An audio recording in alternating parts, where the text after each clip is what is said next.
She didn't say goodbye to anyone.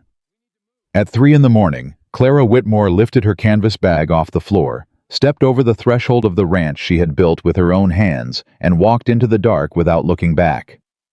The man who had stolen every acre of it was asleep 2 miles away, satisfied and untouchable, or so he believed. Clara's boots pressed into the cold mud of the Oregon Trail, and she kept moving. She was not grieving. She was not lost. She was dangerous. If this story moves you, please subscribe to our channel and follow Clara's journey all the way to the end. Drop the name of your city in the comments. I want to see exactly how far this story travels. The morning Ethan Caldwell first saw her, he almost didn't stop. He had been riding since before midnight, pushing south along the Oregon Trail with a leather satchel full of land documents and a commission letter from Nathaniel Crow tucked inside his coat. The fog sat heavy across the North Platte River Valley, the kind that swallowed sound and made a man feel like the only living thing left on earth. Ethan had ridden through worse. He had tracked missing cattle through blizzards, crossed flooded river crossings in the dark, and once spent 4 days in a canyon with nothing but a knife and a half-dead mule. He was not a man who startled easily, but when a figure emerged from the fog ahead of him on the trail, he pulled his horse up sharp. A woman. Walking alone. She was moving at a steady pace despite the weight of the canvas bag on her shoulder, and she did not flinch when his horse appeared out of the dark. She kept walking. Didn't slow, didn't stop, didn't look over her shoulder the way guilty people do. She walked like a woman who had already settled something with herself and was done discussing it. Ethan turned his horse and brought it alongside her. "Ma'am," he said. She didn't look up. "Ma'am, it's past 4 in the morning." "I'm aware," she said. Her voice was calm, not unfriendly, not frightened, just calm, the way deep water is calm, still on the surface, moving hard underneath. Ethan studied her as they moved. She was a large woman, broad-shouldered and solid, with a faded blue dress that had seen better seasons, and a worn brown shawl wrapped twice around her against the cold. Her hair was dark, pulled back without vanity. She moved with a deliberate heaviness that was not slowness, it was weight carrying itself with intention. "You lost?" he asked. She looked at him then. Just briefly, the way you look at a man when you've already sized him up and decided he's worth a direct answer. "No," she said. "I know exactly where I'm going. I'm leaving." Ethan let that sit a moment. "Leaving where? Everywhere I've been," she said, and kept walking. He could have ridden on. That would have been the sensible thing. He had a commission to complete, a schedule to keep, and exactly 0 reasons to slow himself down over a woman who had made it plain she didn't need his help. But something about her answer stuck to him like a burr on saddlecloth. "Everywhere I've been." He had heard men say things like that after they'd lost something they couldn't get back.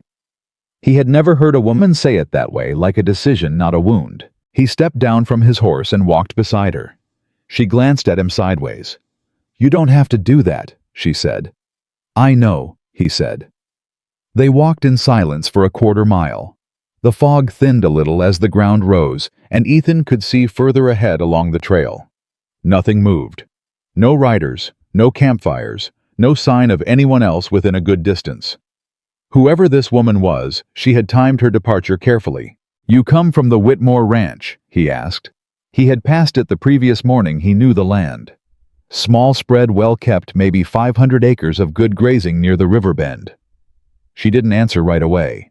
He watched her jaw tighten just slightly. "That ranch," she finally said, "no longer belongs to me." "How's that?"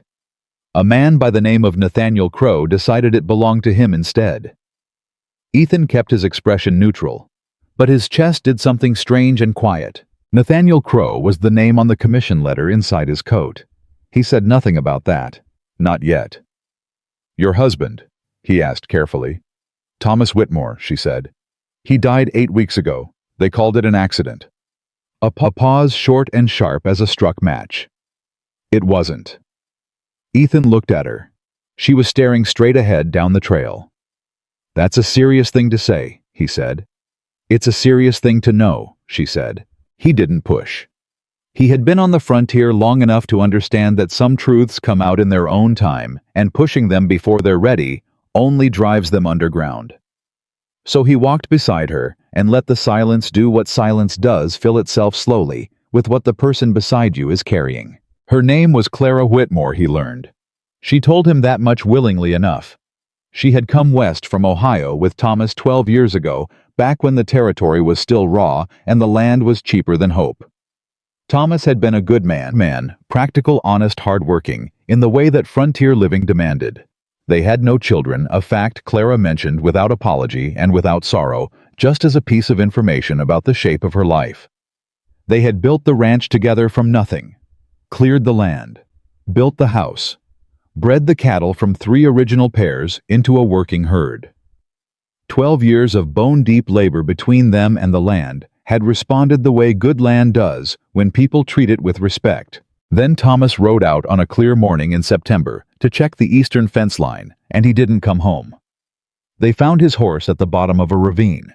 They found Thomas beside it. The coroner, a man Ethan happened to know was in Nathaniel Crow's personal pocket, called it a riding accident. Animal spooked rider, thrown neck broken on the rock.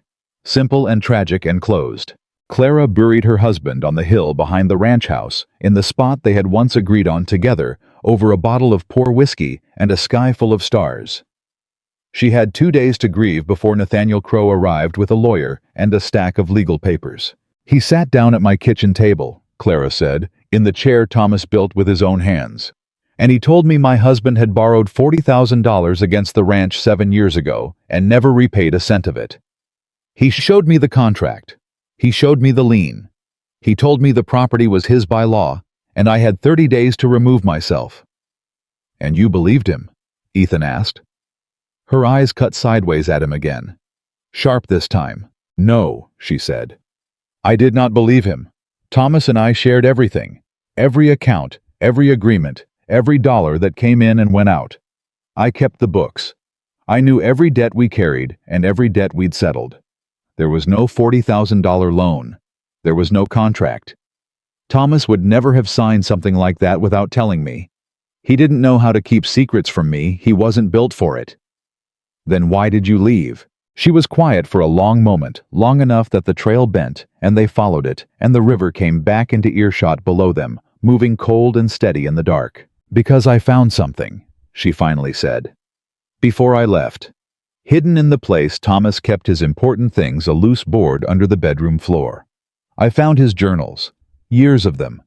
Records of every transaction, every payment, every agreement he'd ever made. And I found copies of Nathaniel's papers, the ones he brought to my table and called legal. Ethan waited. Thomas made copies, Clara said. He was careful that way. He didn't trust banks, and he didn't trust memories, so he wrote everything down twice and kept a copy in that floor.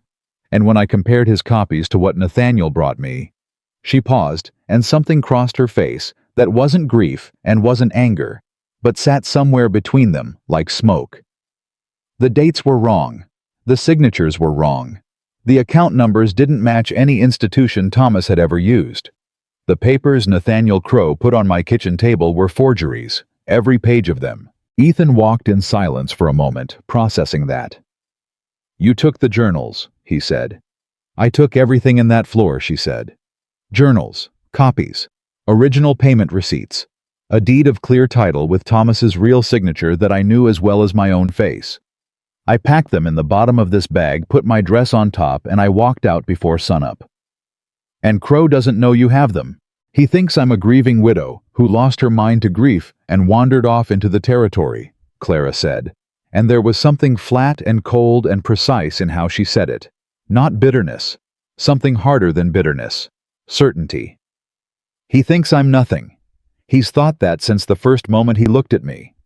Men like Nathaniel Crow look at a woman like me, and they see exactly what they want to see. A large, plain, middle-aged widow with no money and no power and no one standing behind her. They think that means no threat. She adjusted the bag on her shoulder. They're wrong, she said. Ethan didn't respond immediately. He was thinking, and what he was thinking was not comfortable. 3 days ago, Nathaniel Crow had met him at the Cheyenne Hotel and bought him a steak dinner and paid him $60 in advance. Good money, more than Ethan made in a normal month's scouting work to locate a woman. He had described her as a confused widow, grief-stricken, possibly not in her right mind, who had wandered from the Whitmore ranch after her husband's death. He had used phrases like well-being and her own safety, and she needs to come home. He had been smooth and careful and concerned-sounding the way powerful men are when they want something done and don't want to say plainly what it is. Ethan had taken the job because $60 was $60, and because nothing in the description had alarmed him. A lost widow on the frontier was not an unusual thing. Grief did strange things to people. He had brought 3 people back from worse situations than that, and felt good about the work afterward. But the woman walking beside him was not confused. She was not grieving in a way that impaired her. She was not wandering. She was executing a plan. And the man who had hired him to bring her back was the same man she had just described committing fraud, land theft, and quite possibly murder. Ethan said nothing about any of this. Not yet. He needed to think, and thinking required information. He didn't have yet, and getting that information required Clara to keep trusting him long enough to talk. So he walked beside her and listened, and the trail carried them further from the Whitmore ranch and further from whatever Nathaniel Crow thought he had safely under his control. They made camp before sunrise far enough from the main trail that a passing rider wouldn't see their fire. Clara built the fire herself with a confidence and economy of motion that told him she had done it 10,000 times. She didn't ask him to do it for her. She didn't look at him for approval when she was done. She simply built the fire and put the water on and sat down across from it with her bag between her feet and her back straight. Ethan sat across from her and studied her in the firelight. She was not a beautiful woman in the way that frontier towns defined beauty, not delicate, not small, not fashioned by idleness and comfort into something decorative.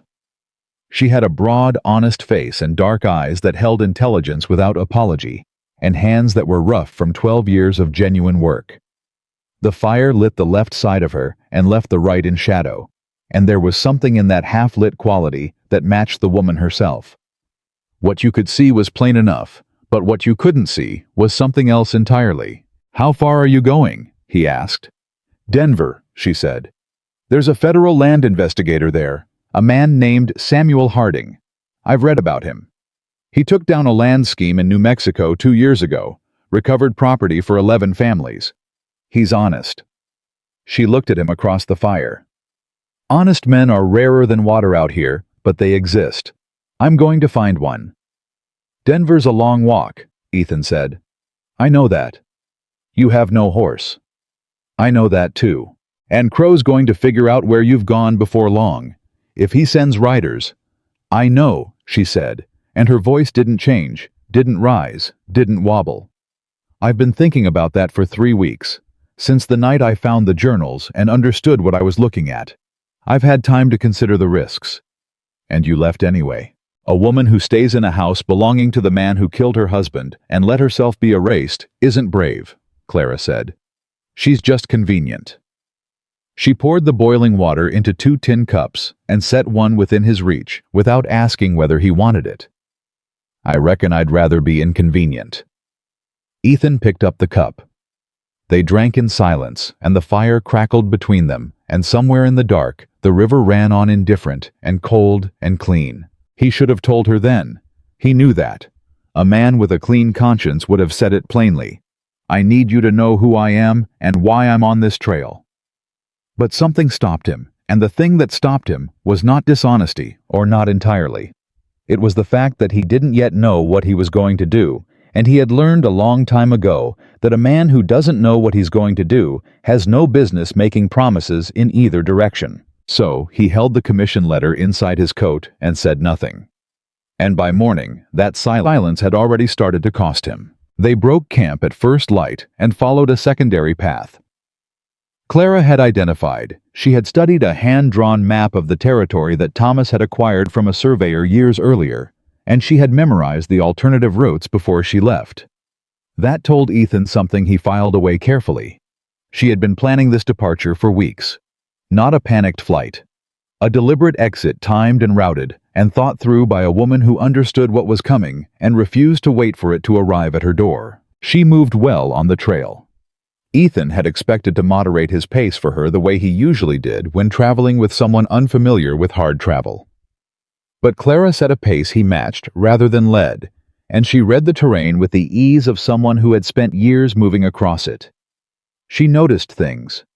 She pointed out a section of trail where recent horse traffic had pressed the ground in a way that suggested someone had come through heading east toward them now behind them. She noticed a hawk circling on the left side of the trail that indicated something living had disturbed the grass further back.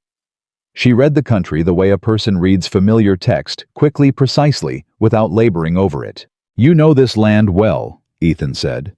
"Thomas and I rode every foot of this territory in the first 3 years," she said, "learning it.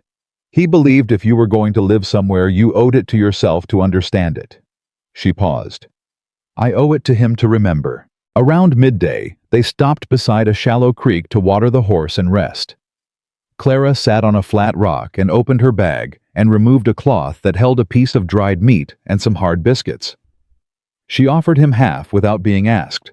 He accepted without making a ceremony of it, which seemed to satisfy some expectation she'd had. "You're a scout," she said, not a question. "Have been for 11 years, he said. "Who do you scout for?" He was quiet a half-second too long. Clara looked at him. "Cattle companies mostly," he said. "Land assessors, survey parties, whatever work's available." She watched him carefully. She had eyes that didn't accept surface answers, as final they kept looking the way you keep pressing on a seam to see whether it holds. "Are you on a commission now?" she asked. The question was direct and quiet, and gave him nowhere to go, except one direction or the other. Ethan set down the dried meat and looked at the creek. "I was," he said. "Was," she repeated. The word sat in the air between them like a blade balanced on its flat side, still but not harmless. "I took a job 3 days ago in Cheyenne," he said slowly. "A man hired me to locate a woman, a widow who had left a ranch near the North Platte River. He described her as—" He stopped. Clara had gone very still. "He described her as confused," Ethan said. "Grief-stricken, possibly wandering. He said he was concerned for her safety and wanted her brought back." The fire was gone from the camp. There was only the creek and the wind and the terrible quality of the silence that Clara was constructing around herself like a wall. "What was his name?" she said. It wasn't a question. "Nathaniel Crow," Ethan said. Clara stood up. She didn't say anything for a moment. She stood there beside the flat rock with her bag in her hand and her shoulders squared and her eyes moving over him with an expression that was not quite fear and not quite fury and not quite betrayal, but that held all three, the way a storm front holds what it's about to become. "So you're not a man who happened to find me on the trail," she said. "No," he said. "You were sent." "Yes." "To bring me back." That was the job. She looked at him for a long time. Ethan didn't look away. He let her look because she had earned the right to see him clearly, and because looking away would have been a small dishonesty on top of the larger one he'd already committed. "And now," she asked. "Now I know what he actually hired me to do," Ethan said. "Which wasn't to bring back a confused widow. It was to return a witness before she could reach anyone who'd listen." He paused. "I don't do that kind of work, ma'am. How do I know that?" "You don't," he said. "Not yet. But you're still standing here instead of running, so part of you is deciding whether to believe me." Clara was quiet. The creek ran. A bird called once from somewhere upstream and went silent. "I believe people by what they do," she finally said, "not what they say." "That's fair," Ethan said. "Then prove it." "Tell me what you need," he said, "and I'll do it." Another long silence. The wind moved through the grass along the creek bank, and Clara stood in it without flinching. Her dark eyes steady and measuring, calculating something internal that Ethan couldn't see, but could feel a kind of accounting, a final tallying of what she had and what she risked and what the alternatives were. "I need to reach Denver," she said. "I need to reach Samuel Harding before Nathaniel Crow figures out where I've gone and what I'm carrying. I need someone who knows these trails well enough to move fast and stay off the main routes." She paused. And I need to be able to trust that the man riding beside me isn't going to change his mind in the night and deliver me to the man who killed my husband." "You have my word," Ethan said. "I told you," she said. "I don't take words." "Then take this," he said.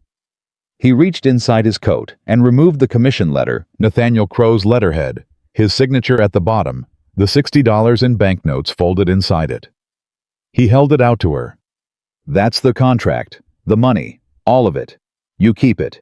If I betray you, you'll have evidence of what he paid me to do. That document puts him at the center of the attempt to silence you before you could testify." Clara looked at the letter. She looked at him. Then she reached out and took it. She opened it, read it carefully, all of it, every line, the way a woman who had survived 12 years of frontier legal disputes reads documents, and then she folded it precisely along its original creases and placed it in the bottom of her bag, beneath the journals, beneath everything she had already risked her life to carry. "All right," she said. "All right," Ethan said. He put out his hand. She shook it. Her grip was firm, and her eyes were steady, and she held his hand for exactly the right amount of time, long enough to mean something, short enough to mean business. Then she picked up her bag and started walking. Ethan turned his horse and walked beside her, and neither of them spoke for a while, because there was nothing that needed to be said.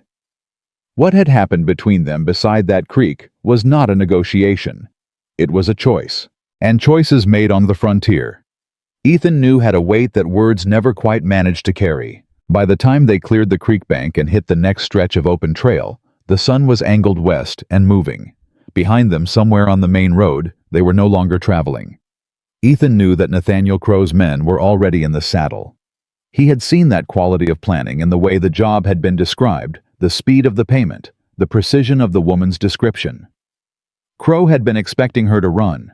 He had prepared for it. What he had not prepared for, what a man like Nathaniel Crow could not have prepared for, because a man like that did not believe it was possible, was that the scout he had hired might see something Crow himself had never seen.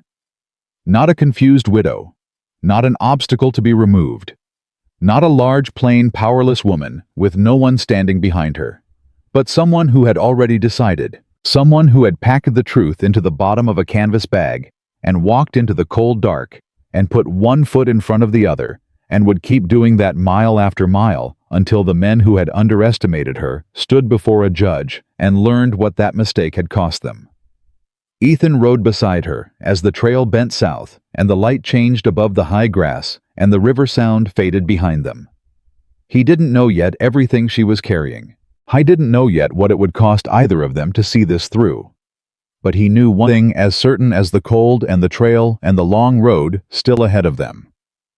He was not going to deliver this woman to Nathaniel Crow. Not for $60, not for $600, not for anything in the world.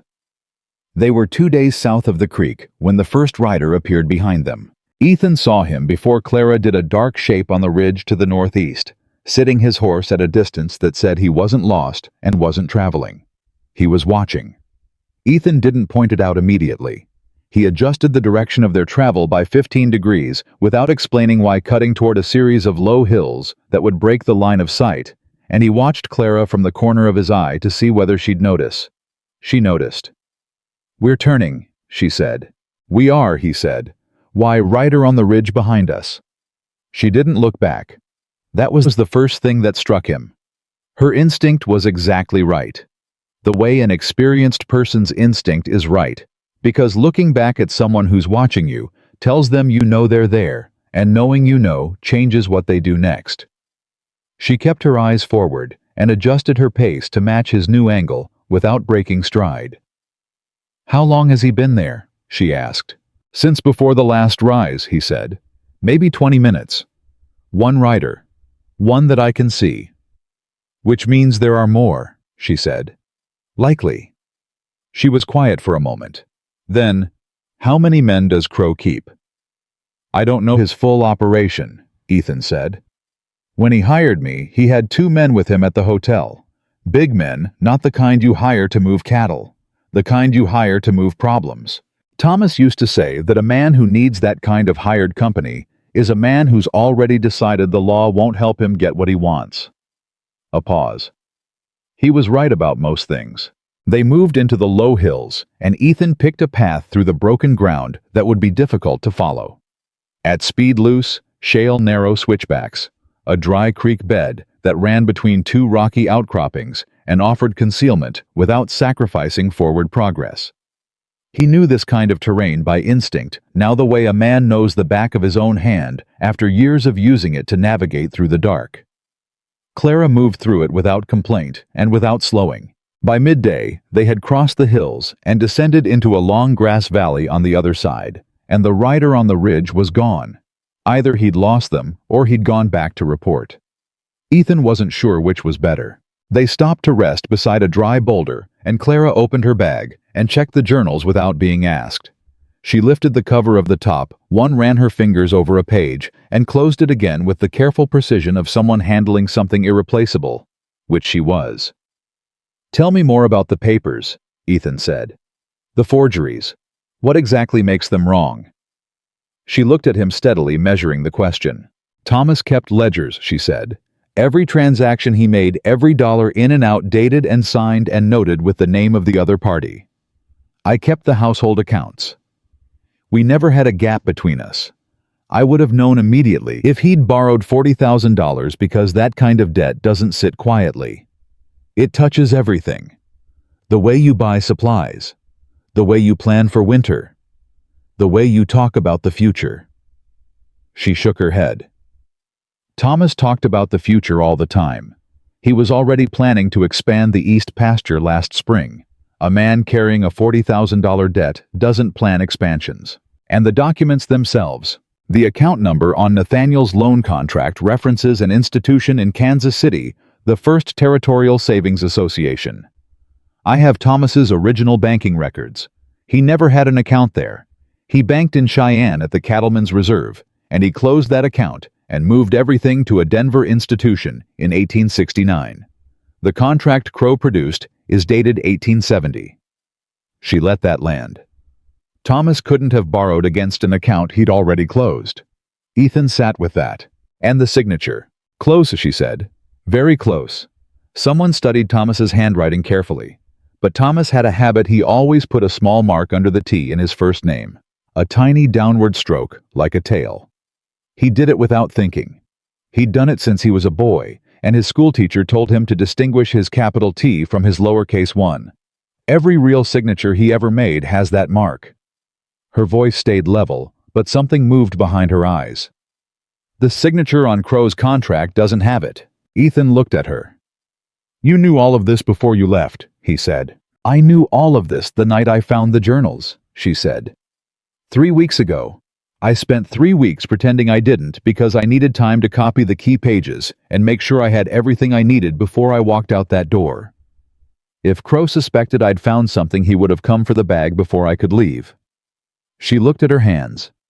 "I sat at that kitchen table every morning, and I ate the food his men brought me, and I said thank you, and I cried at appropriate moments, and I acted exactly like the confused, helpless widow he believed me to be." There was something devastating in the way she said that.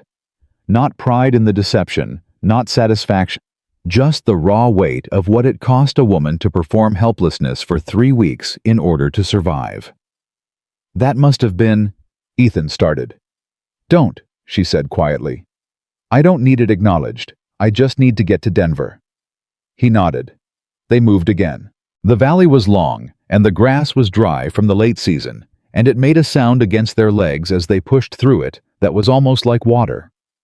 Ethan's horse moved easily through it, and Clara walked beside him with the same steady rhythm she'd maintained since the first morning, that deliberate forward motion that wasn't hurry and wasn't leisure, but something in between. The pace of someone who understands that the ground between where you are and where you need to be doesn't shrink any faster because you panic. "How did you know about Samuel Harding?" Ethan asked after a while. "Thomas knew of him," she said. "He mentioned him once, maybe 2 years ago, when there was talk about some trouble with a land company near Laramie. He said if anything serious ever happened, if we ever had real trouble with the law or with claims, Samuel Harding was the man to find. He was federal. He couldn't be bought." She paused. "I remembered it. I remember most things Thomas told me. He sounds like he was a careful man." He was a thorough man, she said. There's a difference. Careful men are afraid of what might go wrong. Thorough men prepare for it without being afraid of it. A beat. I'm trying to be more like Thomas right now than I feel like being. It was the first honest crack in her composure. Small, quickly sealed, but Ethan caught it, the slight unevenness in her voice, the way she looked away to the left for just a second before looking forward again. He didn't remark on it.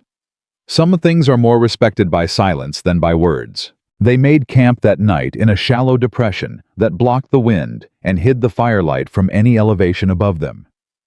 Clara built the fire again, smaller this time, and they ate sparingly and said less than the previous night. The silence between them was different now than it had been at the creek.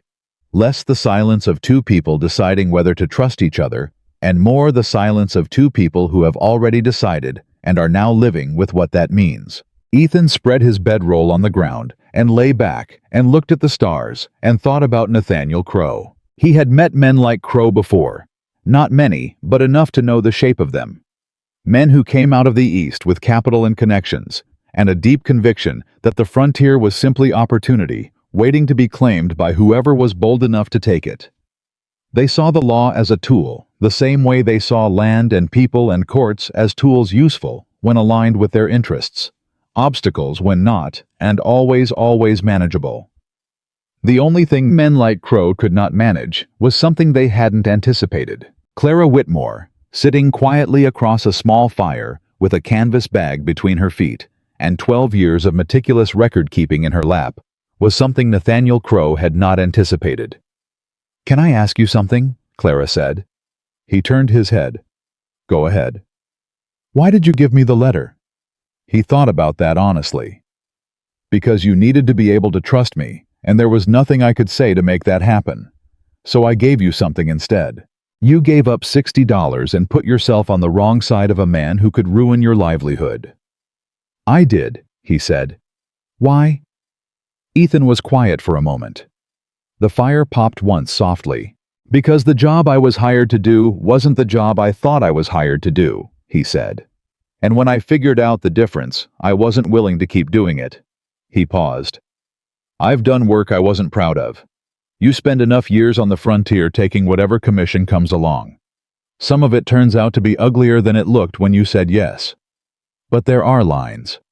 And helping a man silence a woman who's carrying evidence against him for the murder of her husband is so far past my line that I couldn't even see it anymore once I understood what she'd actually hired me for." Clara looked at the fire.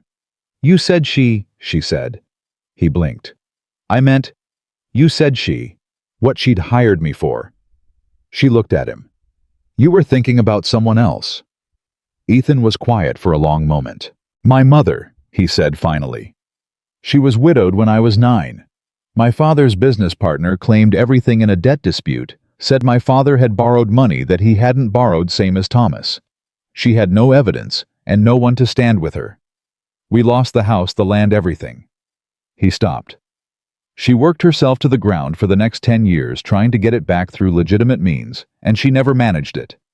The man who took it died comfortable and respected and well regarded, and she died in a rooming house in St. Louis with nothing to her name but a Bible and 2 dresses." The fire crackled. Neither of them spoke. Then Clara said very quietly, "I'm sorry."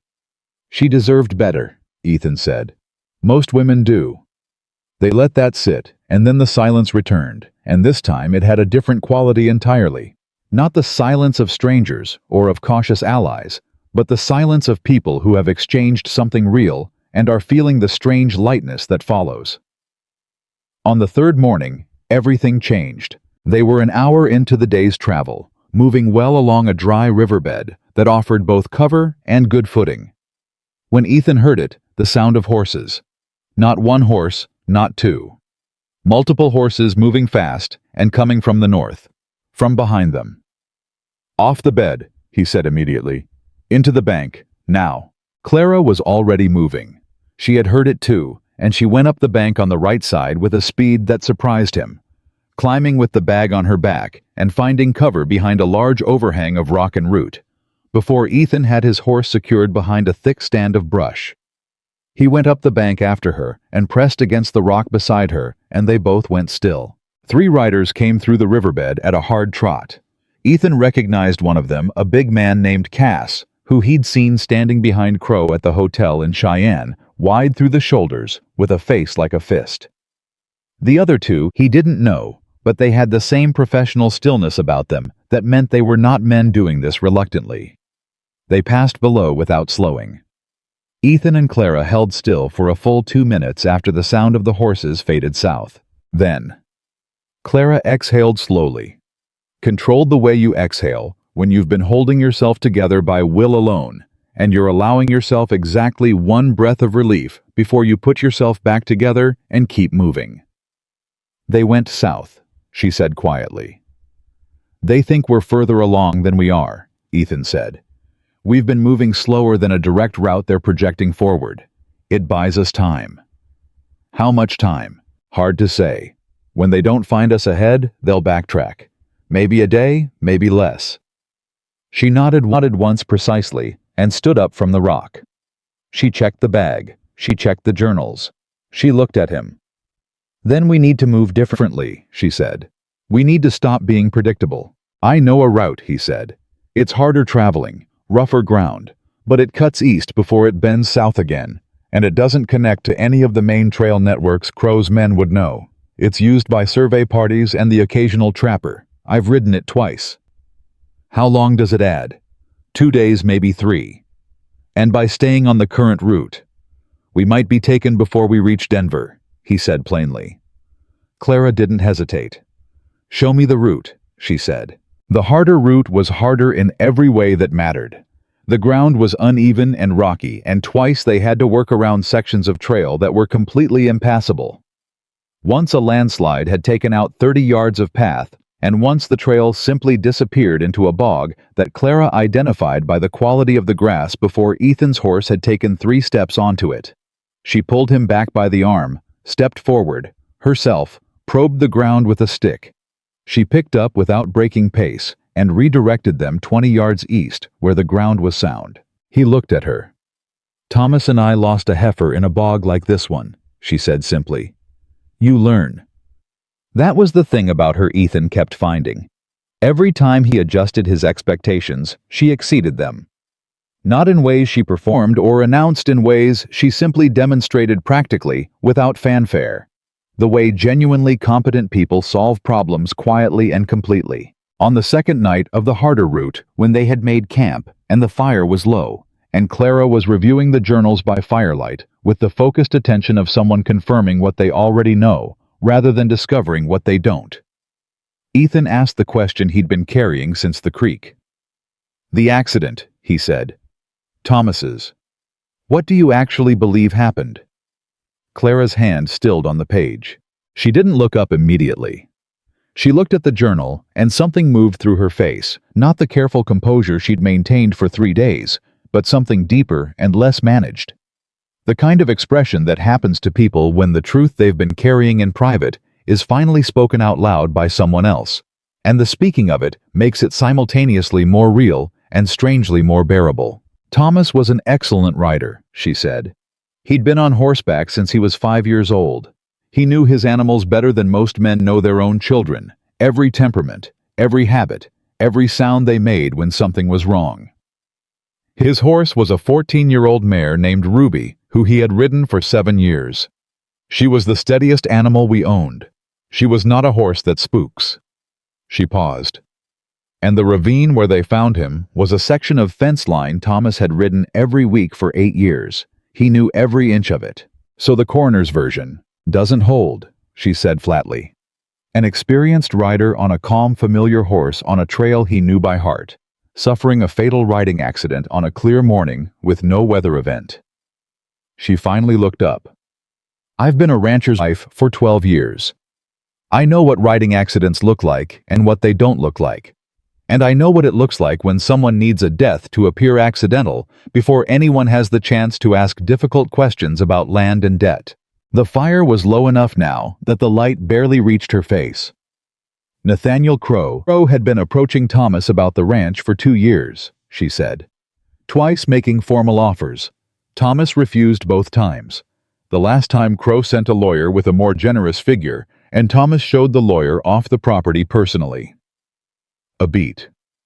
6 weeks later, Thomas was dead. Ethan was quiet. "You can't prove that," he said. "Not an accusation, just the reality of it." "No," she said. "Not with what I have. What I can prove is that the legal claim Crow used to take the ranch is fraudulent.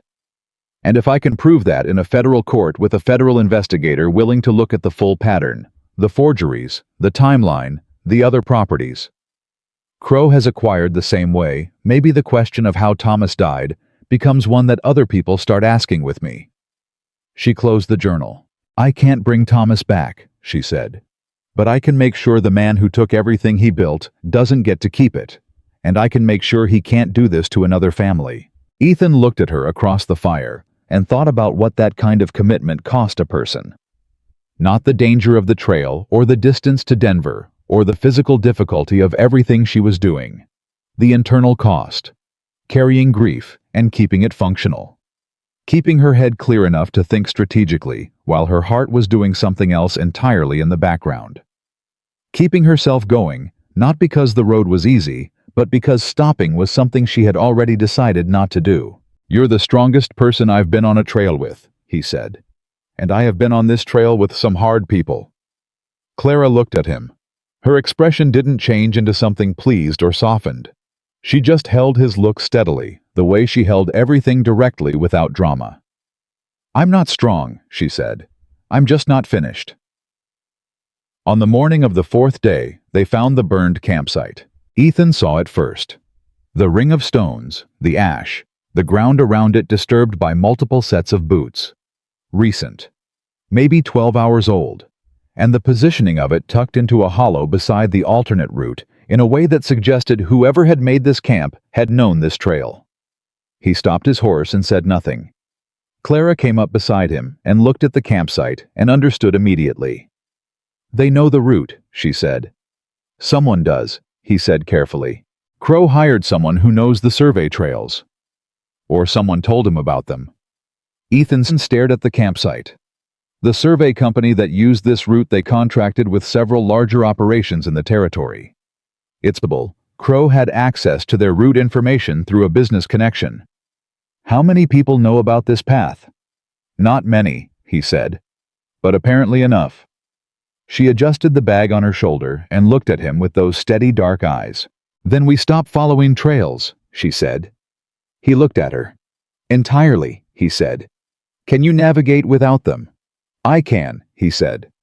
"Then that's what we do," she said. "We go overland. No trails, no routes, no paths that any man with access to a map could follow us on." It was not a small ask.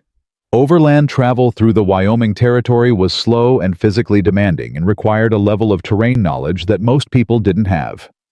Ethan had it. And increasingly, he believed Clara did too, not in the formal trained way he did, but in the deeply practical way of someone who had spent 12 years actually living in this landscape, rather than passing through it. "There's a river crossing 2 days east at overland pace," he said. "After that it's cleaner country, higher and more open, and the terrain itself breaks up pursuit, because it's as hard for them as it is for us." 2 days overland, she said. 2 hard days, he confirmed. She nodded. "Let's not stand here talking about it," she said, and turned east off the trail into the open ground. Ethan looked at the burned campsite one more time. Then he turned his horse and followed her. The 2 overland days were the hardest of the journey so far. The ground was uneven and unforgiving, and there were no markers and no reference points, except the sun and Ethan's internal compass and the distant line of ridges to the south that he used as a fixed reference. They moved in long stretches with short rests, and Clara didn't complain once, not when the ground turned steep and the going was twice the work, not when they crossed a dry section that offered no water for most of the afternoon, not when a brief hard rain came through in the early evening of the first day and soaked them both through to the skin within minutes. She pulled her shawl tighter and kept walking. The rain stopped after an hour, and she was already mostly dry by the time they made camp. That night, while they waited for the small fire to take hold, She pulled out one of Thomas's journals and turned to a specific page and held it toward the firelight and read something silently, her lips barely moving.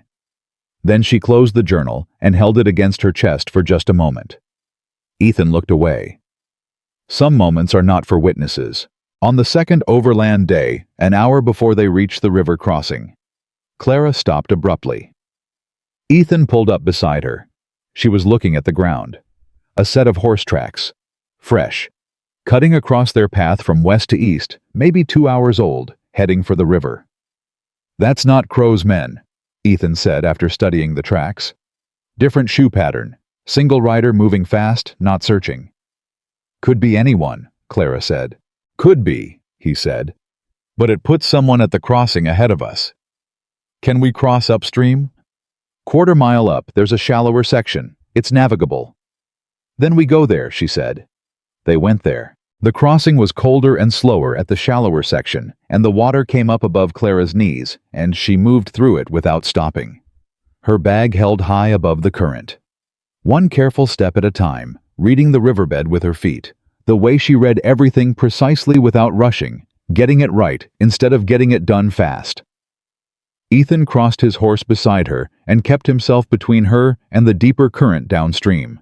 She reached the far bank and stood in the shallower edge and waited until his horse was out, and then she looked back at the river for a moment at the Wyoming territory on the other side of it, and something passed across her face that was almost like a farewell. Then she turned south, toward Colorado, toward Denver, toward the man who, if Thomas Whitmore had been right about him, might be willing to hear the truth that Clara had carried out of that ranch house in the dark and brought this far through every difficulty that a powerful man's money and fear could put in her path. Ethan rode beside her and thought about what lay ahead. He thought about the riders behind them. He thought about Nathaniel Crow, sitting somewhere comfortable, confident that the woman he had dismissed as nothing was already handled. And he thought about what it meant that she wasn't, that she was here, that she had walked out of everything she'd lost and kept going, that the most dangerous thing Nathaniel Crow had ever done was not the forgery or the fraud or whatever had happened on that fence line 8 weeks ago on a clear September morning. The most dangerous thing he had ever done was look at Clara Whitmore and decide she didn't matter, because the woman walking south beside him, soaking wet, bone-tired, carrying her dead husband's proof of what had been done to him, was not a woman who had decided to matter. She was a woman who had always known she did. And she was almost close enough now to make Nathaniel Crow understand that for the first and last time in his life. They crossed into Colorado on a Thursday morning, though neither of them said anything about it. The territory change didn't announce itself with a sign or a ceremony. The ground was the same. The sky was the same sky, and the cold that had been riding their backs since Wyoming had no interest in state lines. But Ethan felt it the way a man feels when he's been walking toward something for long enough that the walking itself has become its own kind of home, and now the destination is close enough to be frightening. Clara felt it too. He could tell by the way she shifted the bag on her shoulder, not adjusting for weight, but holding it closer. The way you hold something when you're finally near enough to the end, that losing it becomes a thought you can't keep out. They had not spoken much since the river crossing the previous afternoon. The silence between them had moved through several qualities over the past 4 days. Guarded, then tentative, then honest, then something that didn't have a clean name, but felt like the kind of quiet that two people share when they've been through enough together, that words start to feel redundant. Ethan had spent most of his adult life on the trail, with men who communicated in grunts and gestures, and the occasional essential sentence. He had never thought he'd find that same economy of language with a woman carrying 12 years of her husband's handwriting in a canvas bag, but here they were. "How far?" Clara asked. 2 days to Denver if we push," he said. 3 if we don't." "We push," she said. He'd expected nothing else. They were moving across open ground, slightly elevated with long sight lines in every direction, which was the point. Ethan had chosen this route deliberately. Open ground was harder to hide pursuit on, and while it also made them visible, he had calculated that visibility was a problem they could manage better than ambush. If Crow's men were going to take them, he wanted to see them coming. He saw them coming, 3 riders, northeast, moving at a hard angle that would intersect their path in less than 10 minutes. Clara, he said. She had already seen them. Same men as before, she asked. Can't tell yet. Same direction they were coming from before. He studied their movement. They're not searching. They know where we are. That landed with the weight it deserved. If Crow's men had their position with that kind of certainty, it meant something more than good tracking. It meant information, specific current information. Clara said what he was thinking. Someone's been telling him where we are, she said. That's what it looks like. The survey route, the overland crossing. He's been ahead of us this whole time. Ethan's jaw tightened. He ran back through every decision of the past 4 days, every person they'd passed near every town. They'd skirted every choice of route. They had been so careful about physical tracks and trail patterns that he hadn't been careful enough about something else. The trapper, he said. On the second overland day, before the river, they had passed within earshot of a trapper's camp, just a man and a pack mule working a trap line along a creek bed. They hadn't stopped. They hadn't spoken to him. But he had seen them, and he had waved, and Ethan had waved back, because refusing to acknowledge a man on the frontier was as conspicuous as stopping to introduce yourself. He didn't need to speak to us, Clara said, her voice flat with understanding. He just needed to see us and know which direction we were moving. And if Crow has people working the trapline circuits looking for information, he does, she said with certainty. A man like Crow doesn't leave gaps. He buys information the same way he buys everything else. She looked at the 3 riders now close enough to make out the shape of them. How much head start do we have? 8 minutes at their current pace, he said. Less if they push. Can we lose them? Ethan looked at the terrain ahead. He knew this section, and there was one option. There's a canyon system 2 miles east, he said. Narrow entrance, multiple exits, completely unmappable without going through it first. If we get in before they get close enough to see which entry we take, they'd have to split up and search, and splitting 3 men into 3 directions means none of them have the numbers to take us if they find us. 2 miles, she said. Hard 2 miles. She was already moving east. Ethan pushed his horse into a trot and stayed close to her left side, and they moved fast, Clara at a pace that was nearly a run, her large frame moving with a forward-leaning urgency that ate up the ground, the bag bouncing on her shoulder, her breathing controlled and focused the way it is when a person is pushing their body and managing their mind at the same time. He checked behind them twice. The riders had seen the direction change and accelerated. They're coming faster, he said. How far to the canyon? 1.5 miles. She didn't respond. She just ran. The next 20 minutes were the longest 20 minutes of the journey. Ethan alternated between watching the ground ahead and watching the riders behind, calculating distances, calculating angles, recalculating every 30 seconds as the numbers shifted. Clara didn't look back once. She watched where she was going, and she moved, and she trusted him to manage what was behind them, which was itself a kind of trust that cost something to give. They hit the canyon entrance, a narrow gap between 2 high rock formations with less than 4 minutes ahead of the riders. Inside, the ground changed immediately. Tighter, more complex, with multiple paths splitting off every 100 yards in a geography that made no intuitive sense unless you'd traveled it.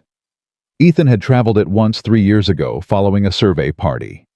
He remembered the shape of it the way he remembered most terrain, not as a map, but as a series of choices and their consequences. I took the second left, then a hard right, then doubled back along a shelf of rock that paralleled the path they'd just left at 10 feet higher elevation. Stop here, he said very quietly. Clara stopped. They both listened. Below them, muffled by stone and distance, they heard the riders enter the canyon. Voices too low to make out words.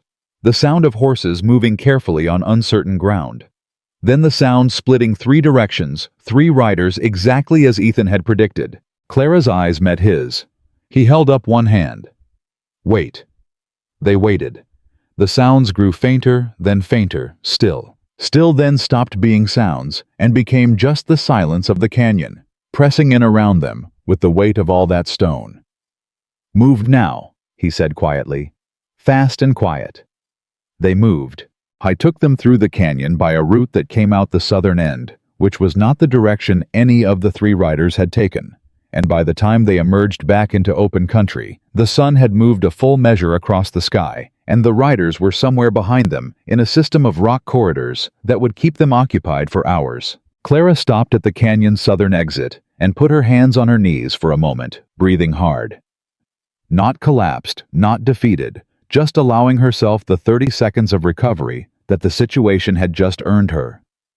Ethan dismounted and stood beside her and let his own heart rate come down.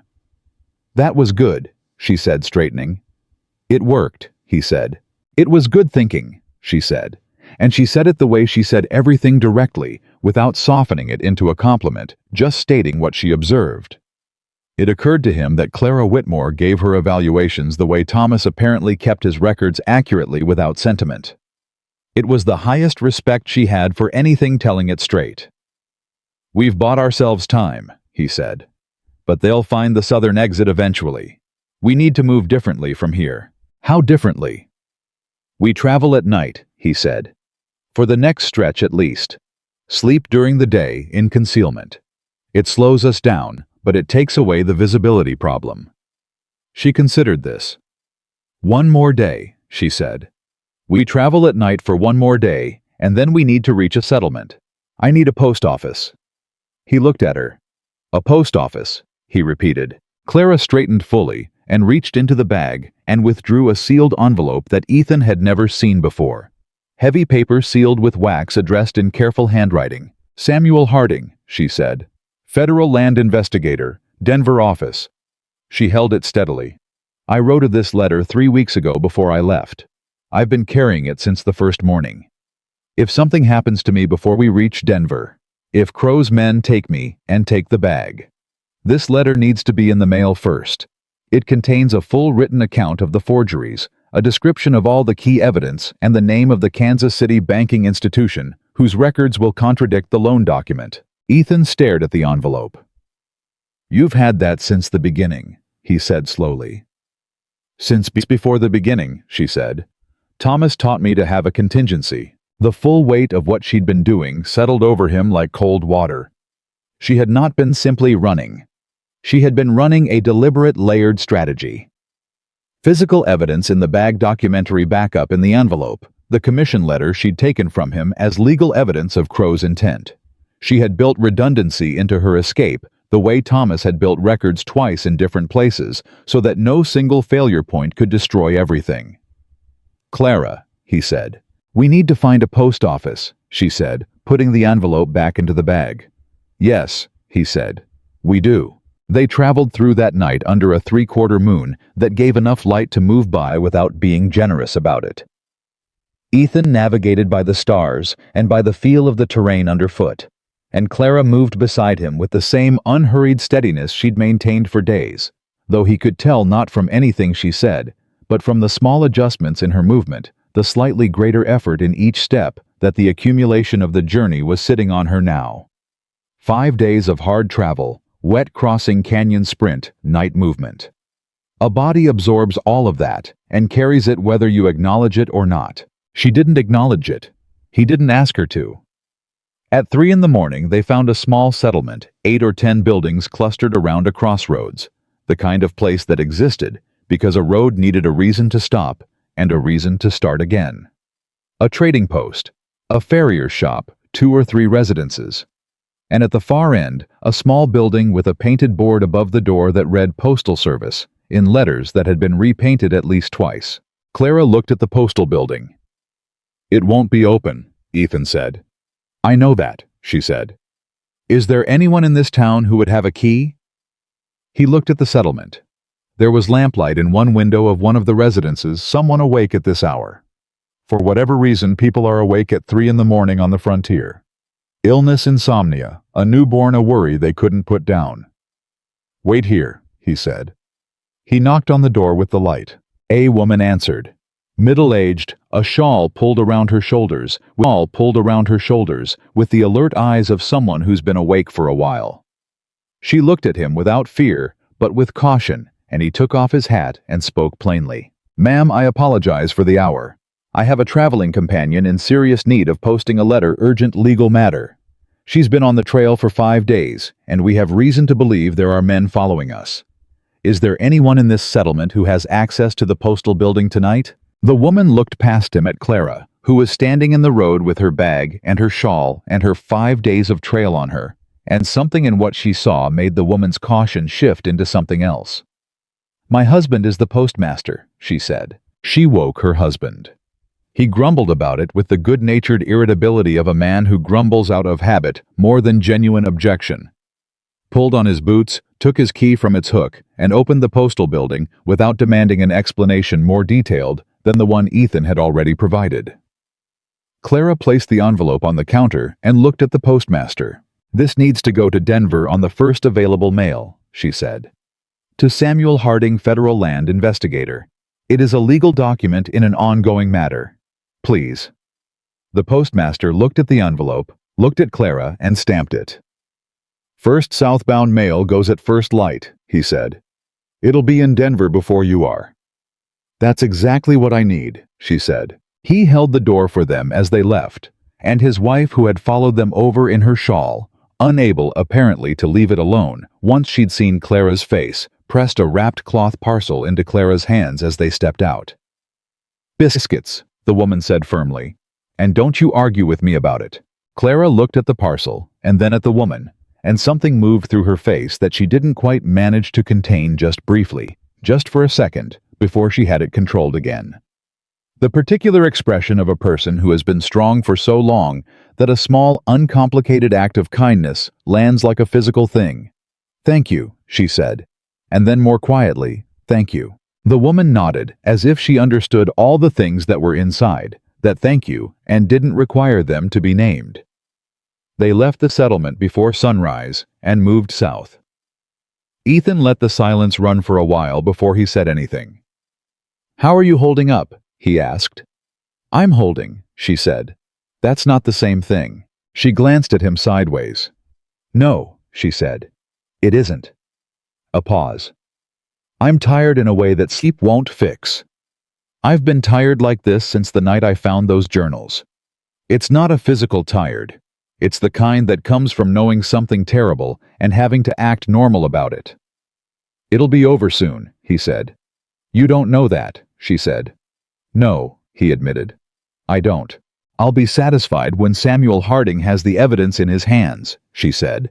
"When someone with actual federal authority is looking at those journals and those forged papers and understanding what they mean. That's the moment I've been walking toward since I left the ranch." She paused. "Everything before that is just the road between here and there." Ethan thought about that. Just the road. She had reduced everything that had happened. The canyon, the river, the riders, the 5 days of raw terrain and cold, and the weight of everything she was carrying to just the road. Not in a dismissive way. In the way that a person who has committed absolutely to a destination talks about the journey. The destination is the real thing. Everything else is what you do to get there. On the morning of the 6th day, Ethan saw the rider before the rider saw them. How was stationary, positioned on high ground to the south, not chasing, not searching, but waiting. Positioned where anyone traveling toward Denver on any reasonable route would eventually have to pass below him. Ethan pulled up and put his hand out without speaking. Clara stopped instantly. "South," he said quietly. "High ground. He's waiting." She looked, took it in, processed it. "Not the same men from the canyon," she said. "No, different. This is a different approach." He thought fast. Crow's changed strategy. He's not chasing us anymore. He's positioned people at the approaches to Denver. He's waiting for us to come to him rather than trying to catch us from behind. The implications settled over them both. "How many approaches are there?" Clara asked. "3 main ones," he said. "Possibly 4 if you know the secondary routes." "He could be blocking all of them." "He has the money to put men in all of them," Ethan said. "And the time. We've been on this trail 6 days. He's had 6 days to regroup and reposition." Clara was quiet for a moment, thinking. "We can't go through them," she said. "No." "Can we go around?"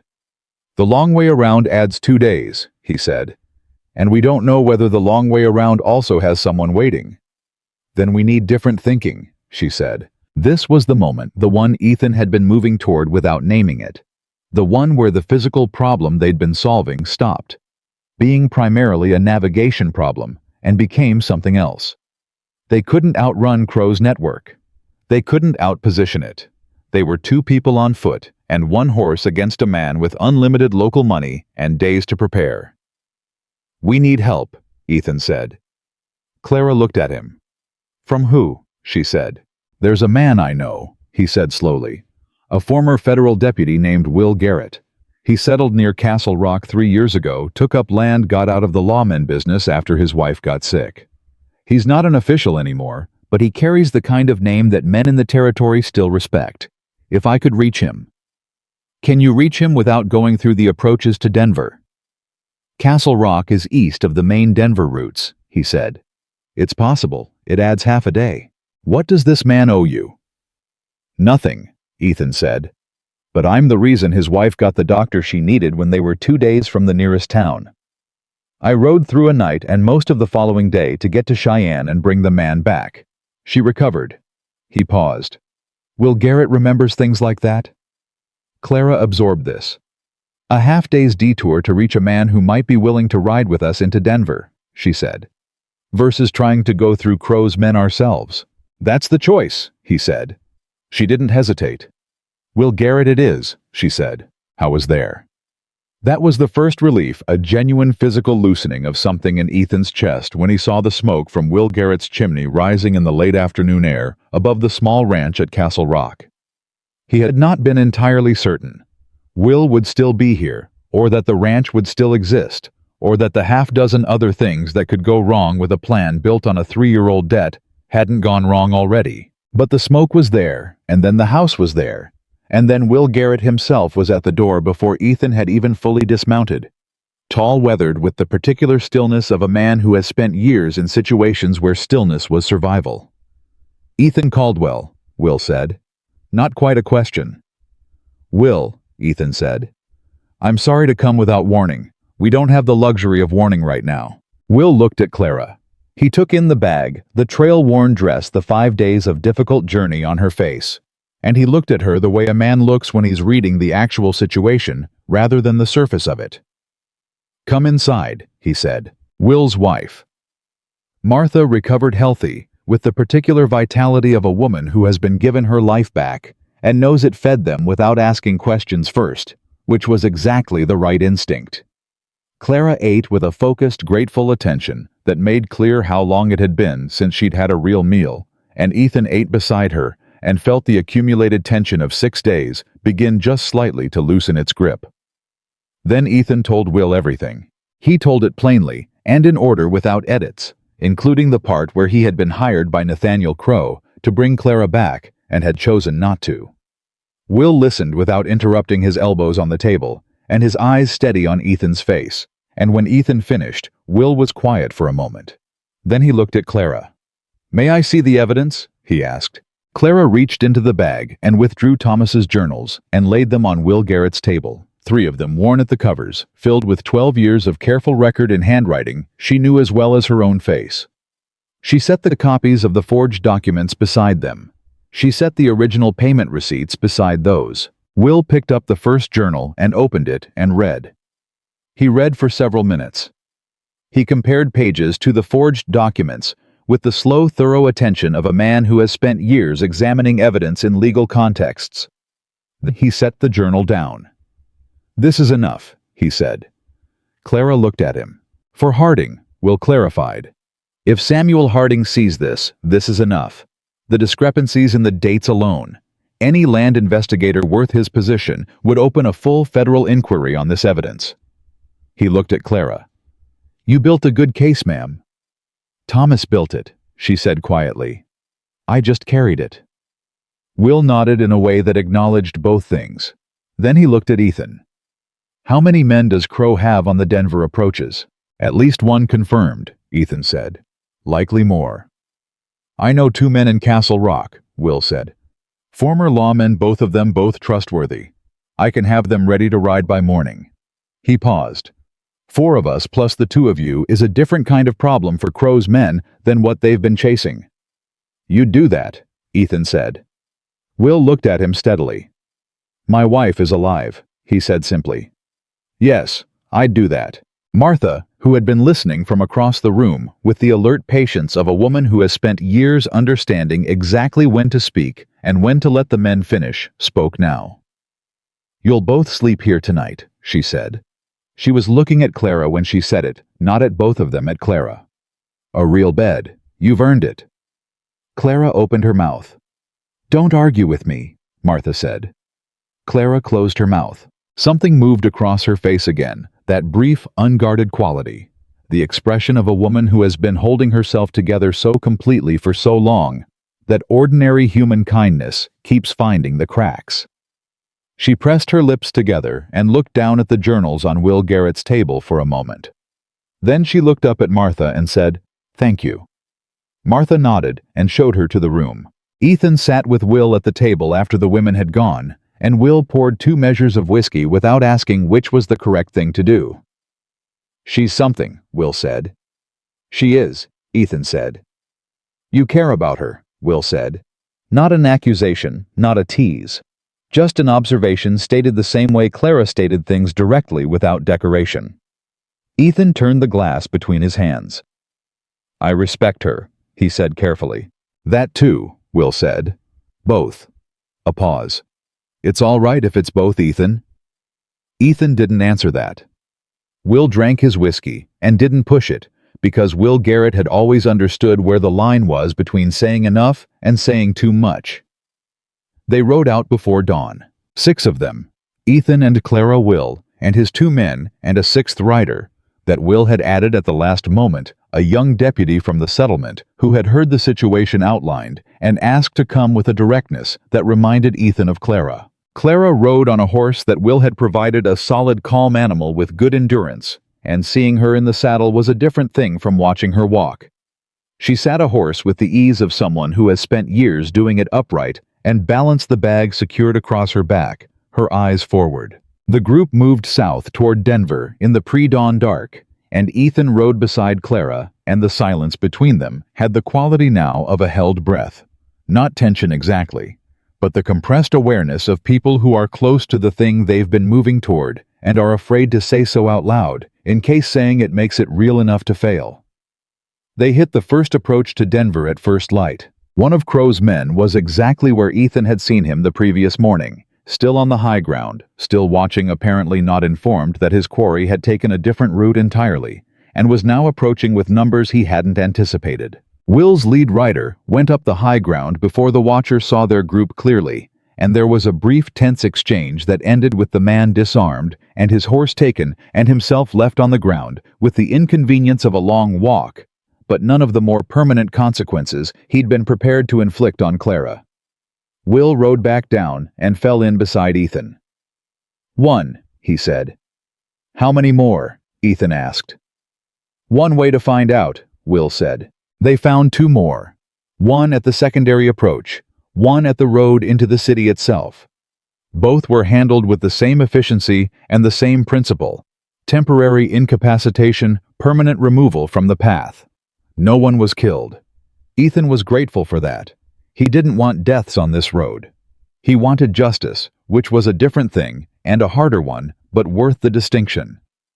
The road into Denver opened ahead of them. Clara pulled her horse up beside Ethan's, and they looked at it together. The buildings, the streets, the ordinary morning life of a city, going about its business without any idea that a woman with a canvas bag and a dead man's journals was about to walk into it and tear a hole in the certainty of a very powerful man. "There it is," Ethan said. Clara looked at Denver and said nothing for a moment. Then she reached into her bag and touched the top journal just briefly. Just one hand laid flat on the cover, the way you touch something that belongs to someone you loved. "Let's finish it," she said. And they rode in. Denver smelled like coal smoke and horse, and the particular sharpness of a city that had grown faster than anyone planned for. Clara noticed none of it. She rode with her eyes forward and her bag across her back, and her jaw set in the expression Ethan had come to recognize as the external face of a mind working at full capacity. She was calculating something. He could feel it in the quality of her silence, which was a different silence from the one she kept on the trail. This was not the silence of endurance. This was the silence of a woman who had been moving toward a single moment for 3 weeks and could now see it close enough to be afraid of what happened if it went wrong. Will Garrett rode on her left. His 2 men flanked the rear. The young deputy from Castle Rock rode beside Ethan, still with that look of alert seriousness he'd worn since he'd asked to come along. The expression of a young man who understands he's in the middle of something larger than himself and is choosing consciously to be worthy of it. They found the Federal Land Office on Larimer Street, a 2-story building with a painted board above the door that looked significantly less impressive than Clara had apparently imagined it, given the slight flicker of something across her face when she saw it. "This is it," she said.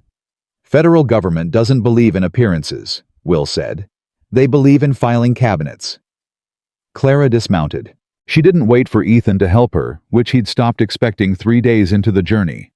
She swung down, adjusted the bag on her shoulder, looked at the building, and walked toward the door with the same deliberate weight-forward stride that had carried her across 2 territories on foot.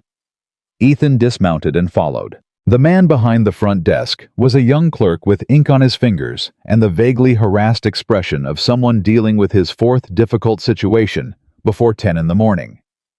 He looked up when Clara walked in, took in the trail-worn dress and the large canvas bag, and the general air of a woman who had not slept in a real bed until last night and didn't particularly care that he could tell, and his expression shifted toward caution.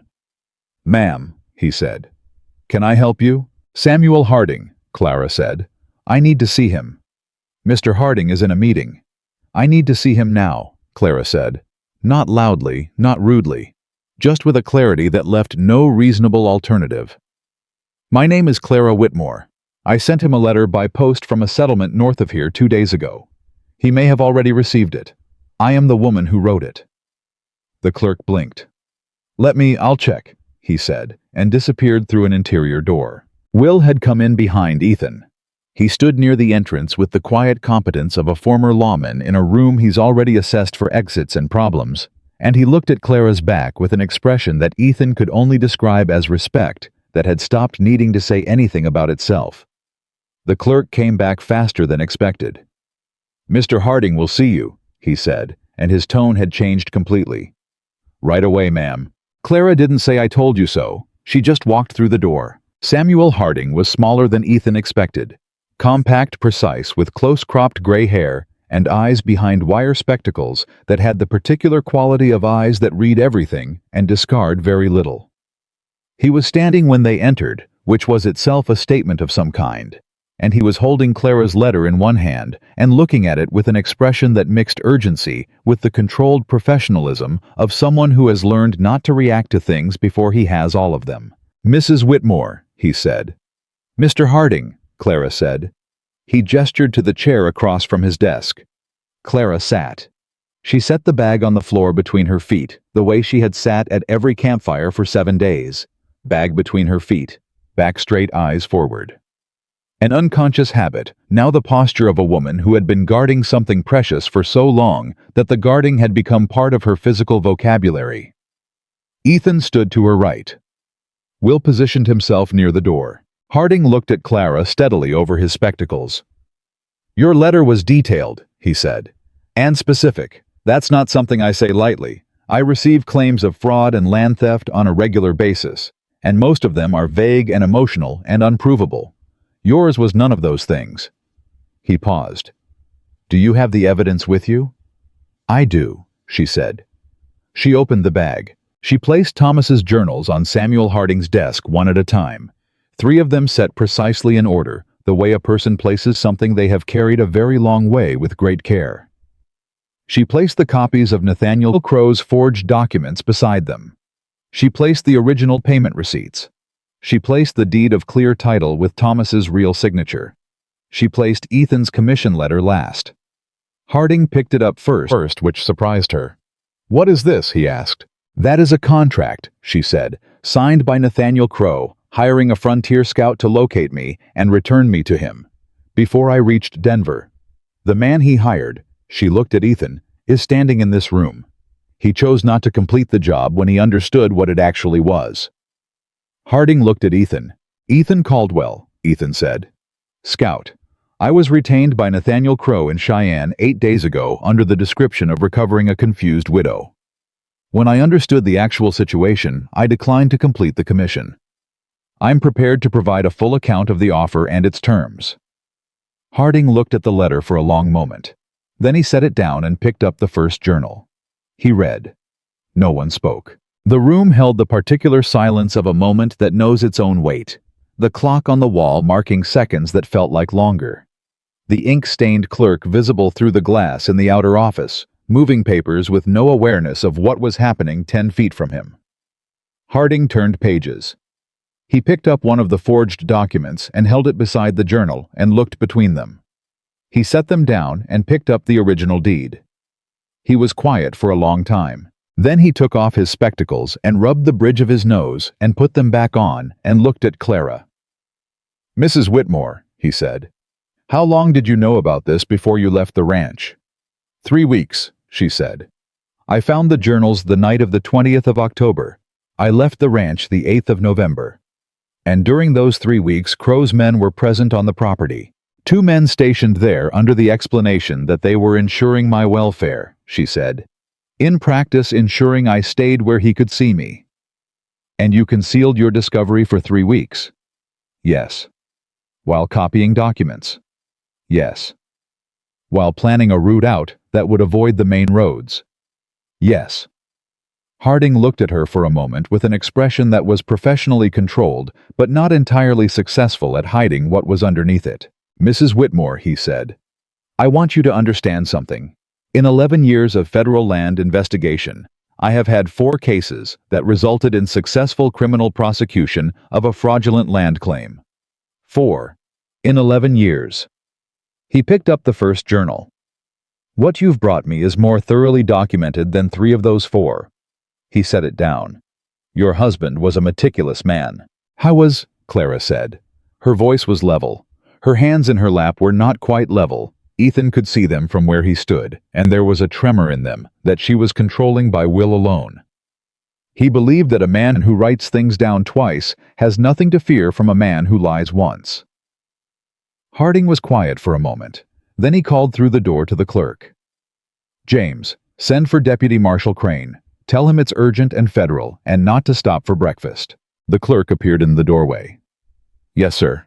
And sir, there's a man downstairs who arrived 20 minutes ago asking whether anyone had come in with documents related to a land claim on the North Platte River. The room went very still. Ethan moved before anyone else.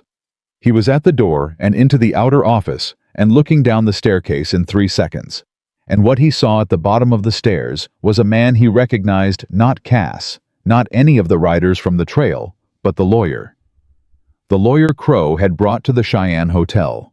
A thin man in a good coat who was standing at the clerk's desk with the calm, entitled posture of someone who expects to get what he came for. The lawyer looked up. He saw Ethan. Something moved across his face. Recognition, calculation, and then the specific look of a man deciding in real time whether to stay or go. He stayed, which told Ethan something important. The lawyer had not come alone. Ethan went back to Harding's office. Crow has a man downstairs, he said. His lawyer. And if the lawyer is here, Crow himself isn't far. Harding stood up from his desk. The professional containment was still there, but it had acquired an edge, the edge of a man who has waited 11 years for a case like this and is not inclined to let it walk out the door on a technicality of timing. How certain are you of that? He asked. Certain enough, Ethan said. Harding looked at Will. Former federal deputy, Will said, answering the unasked question. Will Garrett, I've got 2 men outside. Harding made a decision. Ethan could see it happen, a small, precise adjustment in the set of the man's shoulders, the way decisions look on people who make them quickly and commit to them completely. James, he called again. The man downstairs is not to leave this building. Be polite. Offer him coffee. Do whatever you need to do. He turned to Will. Can your men secure the street entrance? Already moving, Will said, and he was out the door. Clara had not moved from her chair. Ethan looked at her. She was looking at the journals on Harding's desk. Her hands were still in her lap, and the tremor he'd seen before was gone, not because she was less affected, but because something had shifted in her. Some internal arrangement that had been braced against the possibility of failure was now beginning carefully to release. Not fully, not yet, but beginning. He's here, she said. Not a question. His lawyer is, Ethan said. Crow's likely nearby. He followed us all the way to Denver, she said. He needed to be sure, Ethan said. A man like Crow doesn't send other people to handle something this important. He comes himself when it's close enough to fall apart. Clara nodded slowly. Good, she said. Ethan looked at her. Good, he said. I wanted him here, she said. I wanted him in the same room as this evidence when Samuel Harding looks at it. I wanted him to have to watch. Her eyes were steady, and they held something that was not quite anger and not quite grief, but had the compressed, focused quality of both. He sat at my kitchen table in Thomas's chair, and he told me I had nothing, and there was nothing I could do. I want him to understand exactly how wrong he was. Harding had been listening. He said nothing. But something in his expression shifted the professional composure, bending slightly around the edges, the way a face bends when it's been told something that requires it to feel before it can think. Nathaniel Crow arrived 20 minutes later. Ethan heard him before he saw him. The voice in the outer office, smooth and commanding. The voice of a man who has spoken with authority for so long that he no longer remembers it isn't inherent. He was talking to James the clerk, the way powerful men talk to clerks, not unkindly, but with the particular condescension of someone who has already decided the person in front of them is not a variable that matters. Then he came through the door. Nathaniel Crow was exactly what Ethan expected. Tall, well-dressed, with the kind of face that had been handsome in youth and had settled into impressive in middle age, broad jaw, hard eyes silver at the temples. He wore money the way some men wear it, not ostentatiously, but absolutely with the ease of someone who has never had to consider whether he could afford the next thing. He stopped when he saw Clara. Something moved through his face. Very fast, very controlled, but Ethan caught it the fraction of a second, where Nathaniel Crow processed the fact that Clara Whitmore was sitting in a federal land investigator's office with her bag and her husband's journals, and an expression of absolute calm, and understood that the world he thought he had managed was not the world he was actually standing in. Then the control came back, and it was so complete and so fast that if Ethan had blinked, he'd have missed the crack. Clara, Crow said, and his voice was warm. Genuinely warm-sounding, which was impressive and terrible. Thank God you're all right. I have been looking for you for a week. We've all been worried sick about you, after everything you've been through. Mr. Crow, Harding said. Crow looked at him. Samuel Harding, Federal Land Investigation Office. Please sit down. I'm not here for a meeting, Crow said pleasantly. I'm here for Mrs. Whitmore. She's been in a fragile state since her husband's death, and she left the ranch without... Mr. Crow, Harding said again, and this time the pleasantness in his own voice was entirely gone, replaced by something flat and precise that silenced the room. I am not going to ask you again. Sit down. Crow sat. He chose the chair to Clara's left, which put him close enough to her that Ethan shifted his position without deciding to simply move the way a man moves when something he's been protecting for 7 days comes within arm's reach of a threat. Crow didn't look at Ethan. He looked at the desk, at the journals, at the documents laid out on Samuel Harding's desk in neat, deliberate order. And for the second time in 60 seconds, Ethan watched something move through Nathaniel Crow's face that his control couldn't entirely manage. This time it wasn't surprise. This time it was the specific expression of a man who has just understood the actual shape of the thing that is happening to him. Mr. Crow, Harding said, are you familiar with the First Territorial Savings Association of Kansas City? A pause. Brief. I have accounts there, Crow said carefully. Do you? Harding looked at the documents. Because the account number referenced in this loan agreement. He lifted the forged contract. corresponds to no active or historical account registered to Nathaniel Crow at that institution. We sent a wire this morning. The response arrived 40 minutes ago. He set the contract down. Would you like to explain that? Crow looked at his lawyer. The lawyer, who had apparently been brought into the office at some point without Ethan noticing, gave a microscopic headshake. Crow looked back at Harding. I'm sure there's been some administrative confusion, he said. These matters of record-keeping can be... Thomas Whitmore banked exclusively in Denver after 1869, Harding said. His records are consistent and complete and corroborated by the Denver institution. He had no account in Kansas City in 1870 or any other year.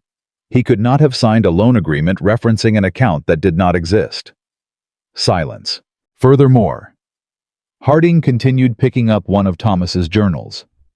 This is 8 years of matched financial records that account for every dollar of debt carried and retired by the Whitmore Ranch.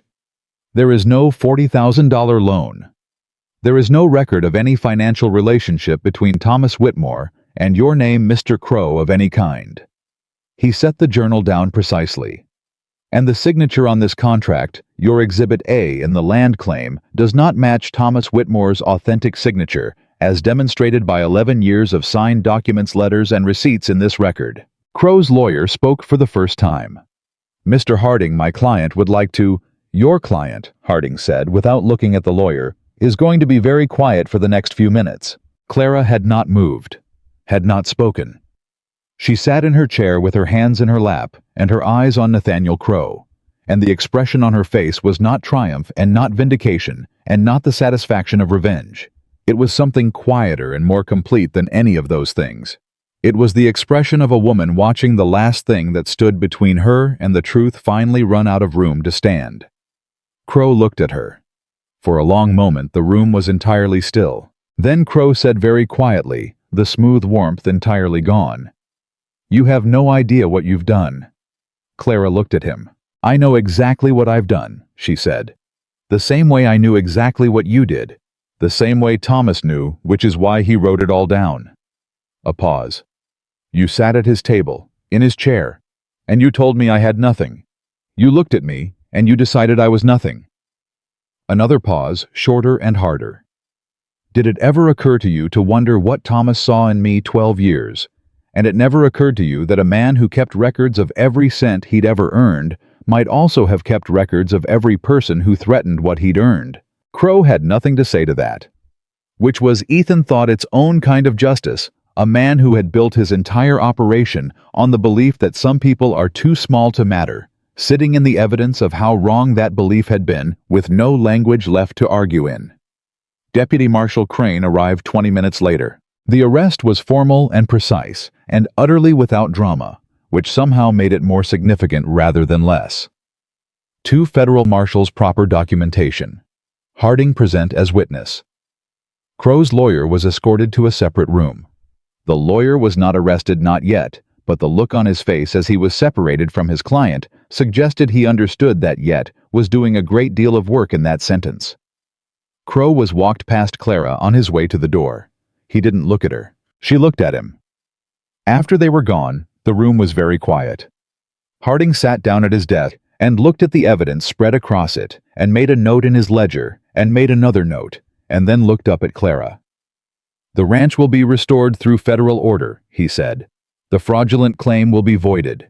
It will take some weeks for the paperwork to complete, but the legal trajectory is clear. You should have your property title confirmed within the month."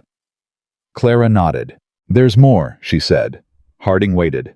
"His other properties," she said. "The pattern." She reached into her bag again and withdrew a separate folded document, a list handwritten that Ethan had not seen before. "Thomas wasn't the first. I spoke to 2 families in the territory in the year before he died, who had similar things happen to them, a widow near Laramie, an immigrant family near Fort Collins. I wrote down what I remembered of their situations. I don't know if they kept records the way Thomas did, but if you investigate..." "We will investigate," Harding said.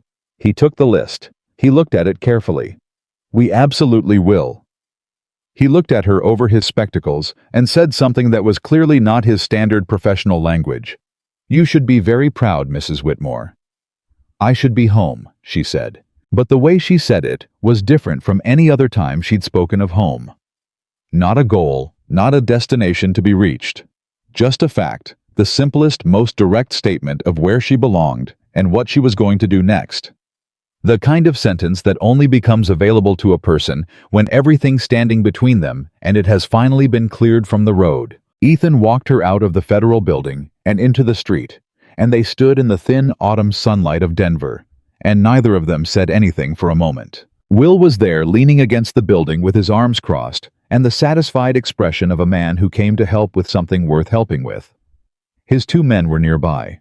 The young deputy was tending the horses with the careful attention of someone who doesn't quite know what to do with himself in the aftermath of things going right. Will looked at Ethan and raised an eyebrow. "Done," Ethan said. Will nodded. Clara stood beside Ethan, and the sunlight was on her face, and she closed her eyes for just a moment, just briefly, just one breath of something that was not quite relief and not quite exhaustion, but the specific quality of a person who has been running on a kind of internal fuel that does not exist in normal life and who has just been permitted for the first time in 7 days to stop. Then she opened her eyes. She looked at Ethan. "I owe you more than I can say," she said. "You don't owe me anything," he said. "I do," she said. "And I intend to say it clearly so there's no confusion. What you did on this trail, what you chose when you didn't have to choose it, I won't forget it. Thomas would have liked you." A pause. "He would have called you a thorough man." Ethan felt that land somewhere in his chest that wasn't expecting it. "That's about the finest thing anyone has said to me," he said. Clara almost smiled. Not quite, but almost the closest thing to it he'd seen in 7 days, a slight shift at the corner of her mouth that was the first unguarded expression she'd permitted herself since the first morning on the trail. "I mean to go home," she said. "As soon as the horses are ready. I have a ranch to take back." "I know," he said. "Will you?" she started. Then she stopped. He waited. "Will you come north?" she said carefully. "When the paperwork is done and the property is restored. There's work to be done on a ranch that's been mismanaged for 2 months, and I could use someone who knows the territory." She looked at him with the same directness she brought to everything. "I'm not asking anything more than that. I'm asking if you'd come." Ethan looked at her for a moment. A woman who had walked out of everything she'd lost and carried the truth across 2 territories on foot, and sat in front of a federal investigator with 12 years of her husband's handwriting and refused in every possible way that refusal is possible to be erased. "Yes," he said. "I'll come." She nodded once. The almost smile was still there at the corner of her mouth. "Good," she said. Then she walked to Will's horse and accepted the reins and swung up into the saddle and adjusted the bag across her back one more time and turned the horse north, toward home. Ethan watched her go and thought about all the things that the next weeks would hold: the paperwork, the restoration, the trial that would come once federal prosecutors had finished with Crow's records and the pattern Clara had handed them on that handwritten list. He thought about Laramie and Fort Collins and the other families whose names he didn't know yet, but who might, because of this, get something back that they had thought was gone forever. And he thought about a woman walking alone in the dark before sunrise, moving at a steady pace with a canvas bag on her shoulder, and the question he had asked her that first morning, "Are you lost?" And her answer, "No. I know exactly where I'm going. I'm leaving." She had known from the first step. She had always known. He turned his horse north and rode after her. The road back north was different from the road south, not easier. The terrain was the same terrain. The cold was the same cold, and the miles between Denver and the North Platte River did not shorten themselves out of sympathy. But the quality of the traveling had changed in a way that Ethan felt in his chest before he could name it. Going south every mile had been something to overcome. Coming north every mile was something being returned. Clara rode ahead of him for most of the first day and said very little which he understood. She had been performing not falsely, but performing in the way that high-stakes situations require of people who are holding everything together by will for 7 straight days. The evidence, the trail, the canyon, the riders. Harding's office, Crow's face when he understood what was happening to him. All of it had demanded a version of Clara that was precise and strategic and unbreakable. Now that version could rest, and what was underneath it needed room to breathe without an audience. So he rode behind her and let her have the silence. She broke it herself late in the afternoon of the first day when they stopped beside a creek to water the horses. "Do you think he'll confess?" she said. Ethan had been thinking about the same thing. "Crow," he said. "No. Men like him don't confess. They negotiate. He'll try to make a deal, give up the other properties, cooperate with the investigation of the pattern in exchange for a reduced charge. And the Laramie widow, the Fort Collins family. If they kept any records at all, Harding will find them useful. And even if they didn't, the pattern itself is evidence. 11 acquisitions by the same method in 4 years. That's not coincidence, and no jury in the territory will treat it like one." Clara was quiet for a moment. "Thomas never said his name to me," she said. "Crow's. Not until the month before he died. He came home one evening from the eastern fence line, and he said there was a man who'd sent someone out to look at the ranch. Not officially, just look. And Thomas had seen him watching." She looked at the creek. "He didn't say he was worried. Thomas didn't worry out loud. He just said he was going to be more careful about the records. More thorough." A pause. "I think he knew that Crow was planning something. I think he suspected that if something happened to him, someone might try to take what we'd built. I think he was trying to make sure there'd be enough left behind that I could fight back." Her voice was steady, but it had the particular steadiness of something being held steady rather than something that is steady on its own. "He didn't tell me because he didn't want me to be afraid. He just quietly made sure I'd have what I needed." Ethan looked at her. "He knew you could do it," he said. She looked at him sideways. "He knew I would do it," she said. "Those aren't always the same thing." They made camp that night in a shallow hollow that Ethan recognized from the southbound journey, the same depression that had sheltered them on the second night out. He didn't mention it. Clara recognized it too. He could tell by the slight pause before she set down her bag. The brief look around at the space. The same fire ring still visible in the dirt, the stones exactly where they'd left them. She built the fire in the same stones without commenting on it. They ate the supplies. Will's wife Martha had pressed on them when they left Castle Rock enough for the return journey, packed with the practical generosity of a woman who has been on the receiving end of that kind of care and understands its value. "Martha reminds me of someone," Clara said. "Who?" "My neighbor back in Ohio," she said. "Before we came west, a woman named Edna Marsh. She was the kind of person who showed up with food before you knew you needed it, and she never made you feel as though accepting it was a debt." A beat. "I used to think that was a small thing. It isn't. It takes a particular kind of character to give without keeping score." "Will's a lucky man," Ethan said. "She's a lucky woman too," Clara said. "That matters." She looked at the fire. "Thomas never kept score either. 12 years, and I never once felt like what I contributed to that ranch needed to be justified or defended. He just accepted it, as part of what we were together." She paused. "You don't know what that means until you've seen what the alternative looks like." Ethan was quiet. "Did you have—" he started. "No," she said before he could finish it. "No one waiting, not for years. There was someone a long time ago before Thomas. He decided I was too much, too large, too direct, too unwilling to make myself smaller than I was to fit into the shape he'd decided I should have." She said it without bitterness, just as the plain fact of an old story. "Thomas was the first man who ever looked at me and seemed to see the right amount." The fire crackled between them. Ethan understood without quite deciding to, that she was telling him something that had two purposes, one being the story itself, and one being a kind of map. The kind people offer when they want someone else to understand the territory before they walk into it. He looked at his hands, and then at the fire. "I've spent most of my adult life on trails," he said. 11 years of following other people's directions to places they needed to go. I'm good at it.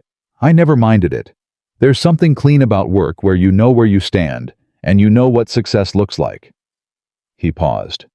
"But somewhere in the last 7 days, I started wondering what it would be like to move toward something instead of just away from the last job. Clara looked at him from across the fire. "What kind of something?" she said. "I reckon I'm still working that out," he said. She looked at him for a long moment. Then she looked back at the fire. "So am I," she said. And that was all she said about it, but it was enough. It was precisely and exactly enough, the way Clara always said, precisely and exactly enough, and never a word more. On the second day north, they passed through the small settlement where they'd posted the letter. The postmaster was outside his building when they rode through, and he recognized Clara. Immediately looked up, looked at her, looked at the fact that she was riding a horse and moving north with a straightness of bearing that was different from the trail-worn woman who'd stood at his counter in the dark, and he nodded at her with the particular nod of a man who has done a small thing that turned out to matter. Clara returned the nod. She didn't stop, didn't speak, but something in her face as they passed was softer than he'd seen it since the journey began. The expression of a woman who is collecting the small human decencies of the road and carrying them the same way she carried everything else. They made the river crossing on the afternoon of the third day. Clara went first this time without discussion. She took her horse into the current at the shallow section, the same section they'd used going south. Boots and stirrups hitting the cold water, and she crossed steadily, reading the riverbed the same way she had on foot. When she reached the far bank, she turned her horse and watched Ethan cross, and when he was out of the water, she looked north. Wyoming territory. Her territory. "Almost home," she said. "Almost," he agreed. She urged her horse forward. On the fourth day north, a rider caught up to them from behind.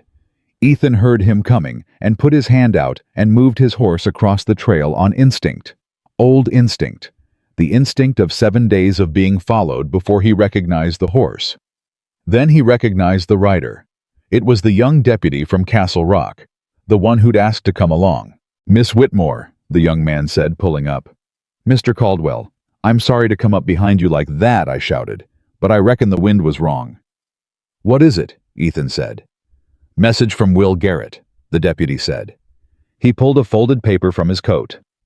"Wire came into Castle Rock this morning from Mr. Harding's office in Denver. Will thought you should have it before you got home." He held it out to Clara. Clara took it. She opened it. She read it. Ethan watched her face. Something moved through it, not slowly, but in stages, like a person processing several things, in quick succession, each one landing before the next arrived. First, her eyes moved fast across the text. Then they slowed. Then stopped. Then she read the last part again, and this time she was very still. She lowered the wire and looked at the trail ahead. "What does it say?" Ethan asked carefully. She handed it to him. He read it. The wire from Harding was precise and professional, and said the following: that Nathaniel Crow had been formally charged with fraud, forgery, and criminal conspiracy in the matter of the Whitmore land claim. That preliminary investigation of the Fort Collins and Laramie cases had uncovered corroborating evidence consistent with the same method of operation. That Crow's lawyer had already contacted Harding's office about the possibility of cooperation in exchange for leniency. And then, at the bottom, one additional line. Added in different handwriting from the rest, Harding's own hand. Ethan suspected, rather than a clerk's transcription, preliminary inquiry into the circumstances of Thomas Whitmore's death has been opened as a separate matter. Official. Ethan looked up from the wire. Clara was still looking at the trail. "It's official," Ethan said quietly. "Someone's asking the question." "Someone with the authority to get an answer," she said. Her voice was level, but he knew now, after 7 days of learning her voice, that level was not the same as unaffected. Level was what Clara Whitmore sounded like when she was feeling something too large for words, and had made the decision not to reach for words that would be inadequate anyway. He handed the wire back to her. She folded it carefully and placed it in her bag. Not at the top, not quickly. She made room for it. She tucked it in beside Thomas's journals, in the same space where she'd kept everything that mattered for the last 8 days. She looked at the young deputy. "Thank you for bringing this," she said. "Please thank Will." "He said to tell you he'll come up to the ranch in the spring," the deputy said. "Martha wants to see the place." "They're welcome any time," Clara said. And then after a beat, both of you are. She looked at the young man steadily for a moment. The same look she gave things she was deciding to trust. The direct assessment that took the full measure of a person without being unkind about it. You're a good man, she said. Don't let anyone talk you out of that. The young deputy looked like he'd been handed something he wasn't sure how to hold. He settled his hat on his head and said, "Yes, ma'am," with the careful seriousness of someone making a real promise. Then he turned his horse south and rode back the way he'd come. Ethan and Clara rode north. They did not talk much for the rest of that day, but the silence between them had the quality now of something shared rather than something endured. The wire from Harding had changed something in the atmosphere between them, not in a way either of them would have named or pointed to, but in the way that a door opening in a dark room changes the quality of the dark without eliminating it. There was light now that hadn't been there before. Official light. Federal light. The kind that once it started looking into a corner did not stop until it had seen everything. Thomas's death was not going to be called an accident anymore. Not officially. Not permanently. Ethan rode beside Clara and thought about that, and thought about Thomas Whitmore, who he had never met and would never meet, and who had been thorough enough in his living to make his wife's survival possible after his dying. A man who put a downward stroke under the T in his first name every time he signed his name for 12 years out of a habit formed in a childhood classroom, and that habit, that small unconscious mark, had become the thing that broke Nathaniel Crow's forgery in front of a federal investigator in Denver. The detail mattered. The small things mattered. Clara had understood that. She had understood it because Thomas had taught it to her by living it, and she had carried it out of that ranch house in a canvas bag and across 2 territories and into the hands of someone who could use it. They reached the Whitmore Ranch on the afternoon of the 5th day. Ethan had expected some kind of reaction from Clara when the ranch came into view, some visible shift in her face, or her posture, or the pace of her horse. He'd expected the moment to announce itself the way moments of that size sometimes do. Instead, she simply rode toward it. She rode at the same steady pace she'd maintained for 5 days, and she looked at the house and the barn and the fence lines with the direct evaluating eyes of a woman returning to work rather than returning to sentiment. She was looking at what needed doing. He could see her mind moving across the property, the fence that had been neglected on the east side, the barn door that was hanging slightly wrong, the garden that had gone unattended for 2 months and would need turning before the ground froze solid. She stopped her horse in front of the house.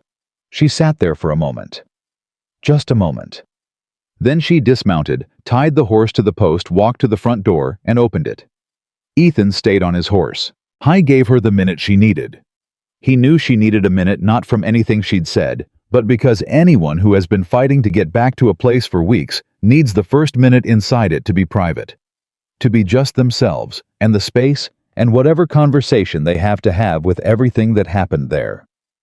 When he heard her voice from inside, not words, just her voice low and steady, and directed at nothing, or at everything, he stepped down from his horse. He tied it beside hers. He walked to the door. She was standing at the middle of the main room, her bag on the table, Thomas's table, the one Crow had sat at, and she was looking at the room with an expression that was doing too many things at once for any single word to contain. Grief and recognition and determination, and something that was not quite peace, but was moving toward it, the way a compass needle moves toward north, not arriving all at once, but orienting continuously and without stopping toward the direction it belongs. I need to air it out, she said without turning. It's been closed up for 2 months. I'll get the windows, Ethan said. He started on the east side. They moved through the house without discussion. Clara taking the main room and the kitchen. Ethan taking the back rooms, opening what needed opening, checking what needed checking. When he reached the bedroom, he paused at the doorway, not going in, just checking that the windows were latched properly, and the room was sound.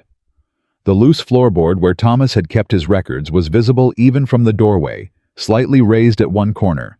The nails not quite flush anymore from Clara's removal of everything beneath it. He latched the window and went back to the main room. Clara was standing at the kitchen table with her hands flat on the surface looking at them. First night's always the hardest, Ethan said. I know, she said. I've been telling myself that for 5 days. Does it help? Some, she said. Not enough, but some. She picked up the bag and moved it to the chair beside the door, not putting it away, not opening it, just setting it aside with the deliberate placement of someone who will deal with it when they're ready and not before.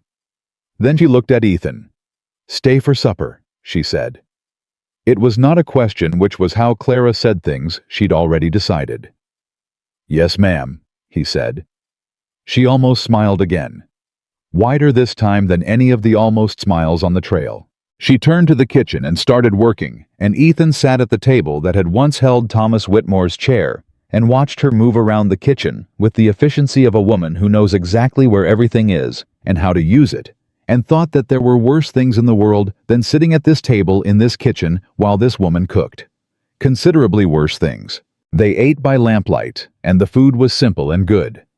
The kind of meal made from whatever survives a closed-up pantry, which in this case was more than expected because the ranch hands Crow had dismissed had apparently left the dry stores in order. Clara found this satisfying in a way that Ethan thought was about more than food, the evidence that the ranch had not been completely dismantled, that the bones of what she and Thomas had built were still here waiting. "I'll start advertising for hands next week," she said. "I know 2 men from neighboring ranches who are trustworthy and know this land. And there are families coming through the territory every season who need work. You'll have the legal title confirmed within the month," Ethan said. Harding was clear about that. "I'm not waiting for the paperwork," she said. "The ranch is mine. I know it's mine. I'll run it like it's mine." She picked up her coffee. "The paperwork can catch up." Ethan looked at her. "The Laramie widow," he said carefully. "And the Fort Collins family. Do you know their names?" Clara set down the coffee. "The widow's name is Agnes Poole," she said. "She lost her property 8 months before Thomas died. She has no family in the territory she was trying to get east when I last heard of her. The family in Fort Collins is named Reyes, a husband and wife and 4 children. They were renting by the time I lost contact with the territory. If Harding's investigation goes where it should go to them," she said firmly. "Whatever comes out of Crow's operation, whatever money or property gets recovered, they were first. They didn't have what Thomas left me. They had less, and they lost it the same way." She looked at him. "When I reach Harding next, that's what I'll say." "He'll hear you," Ethan said. "He's a man who hears things." "Good," she said.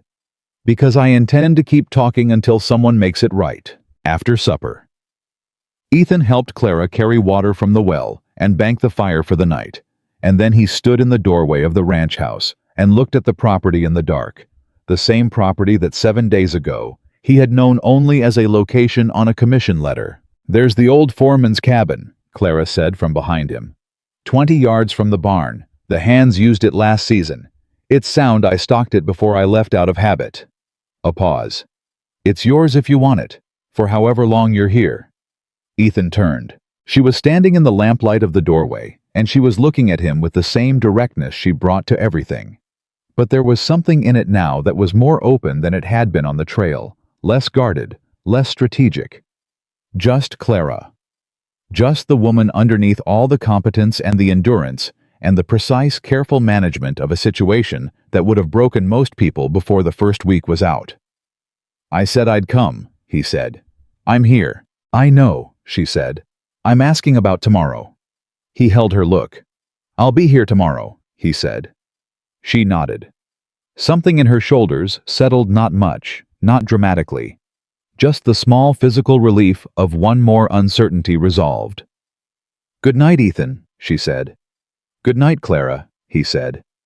He walked to the foreman's cabin. The first hard frost of the season came 3 days later, which meant the east fence needed attention before the ground turned and the post work became impossible. Ethan was out before dawn, which is when fence work gets done on a ranch, and Clara was already at the barn when he got there, which did not surprise him even slightly. They worked the fence line together, and she knew what she was doing. Not in a way she announced, just in a way she demonstrated efficiently and without hesitation. She knew where the weak posts were and which sections needed full replacement versus reinforcement, and she made these assessments quickly and moved on. "You've worked this fence yourself," Ethan said. Thomas and I always did the first autumn check together, she said, setting a post with the weight and leverage of someone who has done it enough times that the technique is automatic. He said if you wanted to know the health of a ranch, you walked its fences in October. They worked until midday. Then they stopped and sat on the fence rail, and Clara produced biscuits from her coat pocket, already baked, already wrapped, because Clara did not make trips to the field without considering what would be needed in the field. And they ate and looked out across the land. Harding's investigator is coming next week, Clara said, to take a formal statement and photograph the journals. You'll keep the originals. Harding says yes. The federal office will work from authenticated copies. The originals stay with me. She bit into the biscuit. Thomas would have been specific about that. He would, Ethan agreed. A pause. Agnes Poole, Clara said. He looked at her. I had a wire yesterday from Will Garrett, she said. He'd been in contact with Harding's office. They found her. She's in Kansas City working as a seamstress. She's alive and she's managing, but... Clara stopped for a moment. She didn't have what I had. She didn't have records. She gave up on the land because she had no way to fight. Can Harding still help her? Harding thinks so, Clara said. The bank records alone, the ones that prove Crow had no actual loan agreement, apply to her case, the same as mine. He used the same method, the same institution, the same forged account numbers. She looked at her hands. If I hadn't taken those journals, Agnes Poole might never have gotten anything back. The weight of that settled over both of them. Will you write to her? Ethan asked. I already did, Clara said. Yesterday after the wire. She looked at the fence line. I told her she wasn't alone in this, and that someone was fighting for her land the same way she would have fought for it herself if she'd known how. Ethan looked at her.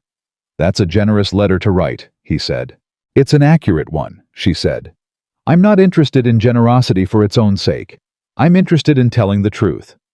She stood up from the fence rail and brushed the crumbs from her coat. And the truth is that what happened to Thomas happened to Agnes Poole, and it happened to the Reyes family, and it would have kept happening to other people if someone hadn't stopped it. She picked up the tools. I stopped it. That's not generosity. That's just what needed doing. She walked back to the next section of fence and went back to work. Ethan watched her go. And then he followed her, because that is what you do when you are standing in the company of someone who knows exactly where they're going. 3 weeks later, the legal title came. It arrived by registered post from Denver, a thick envelope with Harding's office seal, and Clara opened it at the kitchen table, in the same chair where Thomas used to keep his records, and she read every page of it with the same careful attention she brought to everything legal. Then she set it down. She put one hand flat on top of the stack of pages and held it there for a moment. Ethan was at the table across from her where he had taken to sitting in the mornings with his coffee, a habit that had developed without either of them deciding to develop it the way most honest things develop. He said nothing. Clara sat with her hand on the title for a long moment. Then she said, "It's done." "It's done," he agreed. She looked at him, and the expression on her face was the fullest thing he had seen from her since the first morning on the trail. Not the compressed performance of the journey, not the guarded steadiness of the strategic retreat, not the controlled precision of Harding's office, or the almost smiles at the fire. This was the full, unguarded face of a woman who had fought with everything she had for something she deserved and had received it. Not easily, not without cost, but completely. He would have been glad, she said. Thomas. She didn't need to say the name. Yes, Ethan said. He would have been. She took her hand off the title and picked up her coffee and looked at the window. I'm going to ride out to the east pasture this afternoon, she said. Thomas was planning an expansion before he died. I want to look at it. I'll come, Ethan said. She looked at him sideways. You keep saying that, she said. I keep meaning it, he said. The almost smile again. But bigger now. Closer to the real thing than it had ever been. Spring came to the North Platte River Valley, with the particular generosity of springs that follow hard winters. Green, coming up fast and strong. The creek running full. The grass in the east pasture, growing in the exact direction Thomas had believed it would when he first talked about expansion over a bottle of poor whiskey and a sky full of stars. The ranch was running again by April. Clara had hired 6 hands, including 2. She'd promised positions before the legal title even came through, because she had known the title was coming, and she did not make people wait on technicalities. One of the hands was a woman, a widow from Nebraska, named Lou, who had knocked on the ranch door looking for seasonal work, and who Clara had hired on the spot after a 10-minute conversation in the kitchen, and come to find was the best livestock handler on the property by May. Agnes Poole's land was officially restored through federal order in March, 3 months after Clara's title. The wire from Harding confirming it came on a Tuesday morning, and Clara read it at the breakfast table and then passed it to Ethan without speaking, because she trusted him to understand what it meant without her having to explain it. He read it and set it down and said, "Good." She said yes. And that was the whole conversation, because it was enough. The Rias family's case was still working through the federal system slower because their records were fewer and the legal reconstruction more complex. But Harding had written personally to Clara to say that the banking evidence from Crow's exposed operation made their recovery likely. She had written back with the names of 2 witnesses she remembered from conversations Thomas had had with the family people who had been present at transactions Crow had later claimed never occurred. She gave Harding every piece of information she had. She gave it without being asked. The trial of Nathaniel Crow began in Denver in February and ran through April, and Clara attended 3 days of it. Ethan rode with her. They stayed in Denver for those 3 days at a boarding house on Curtis Street, and on the first morning, Clara put on the dress she had worn to Harding's office, clean now, properly pressed, with her hair arranged with the care of a woman who understands that the way you appear in a room sends a message before you speak. And she walked into the federal courthouse and sat in the gallery and watched. She watched Harding present the evidence.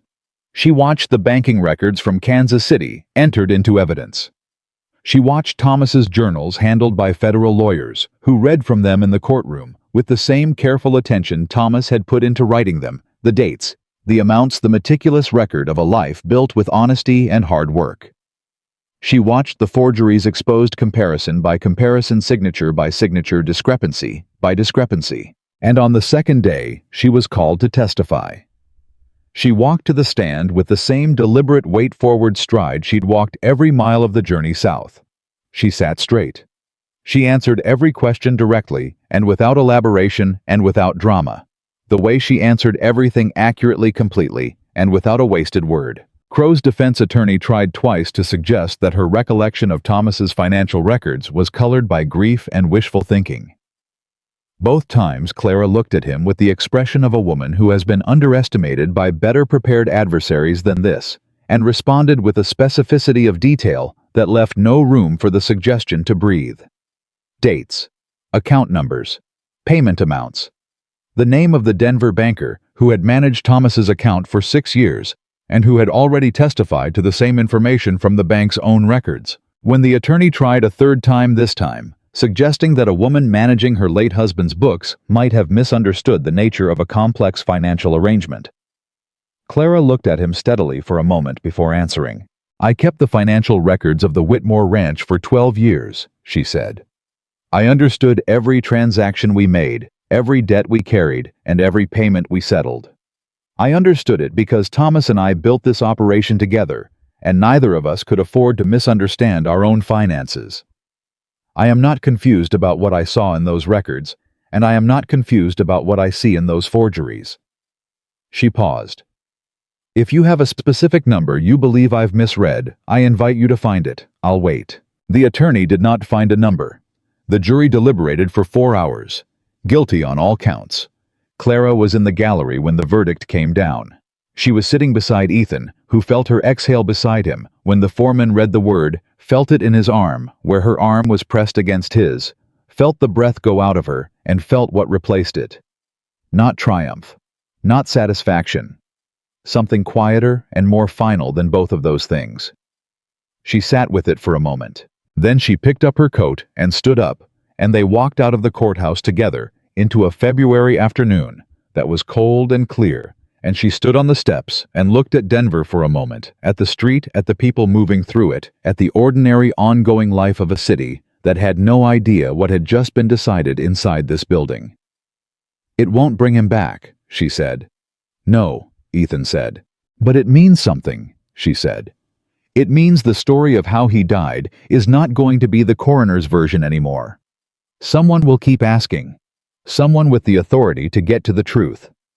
She looked at the street. "Thomas deserves that. And Agnes Poole deserves what comes from it. And the Reyes family. And whoever else Crow's people were looking at next." She turned from the street. She looked at Ethan. "Ready to go home," she said. He looked at her, at Clara Whitmore in her good dress on the courthouse steps of Denver, with 12 years of her husband's honesty, and 7 days of the hardest trail he'd ever ridden, and 4 months of morning coffee and fence lines and east pasture planning between them, and felt the truth of the answer settle in him like a foundation stone going down into solid ground. "Ready," he said. They rode north. They rode out of Denver in the early afternoon, and the miles opened up the way miles do when you've covered them before and they've lost the power to surprise you. The cold was the same cold. The sky was the same sky. The ground between here and home was the same ground it had always been. But home was different now. Home was a ranch with the legal title in Clara's name, and a foreman's cabin 20 yards from the barn, and a woman who had built something worth returning to. Home was an east pasture that was going to be expanded in the spring, and a livestock handler named Lou, who was already managing the herd better than anyone had managed it since Thomas.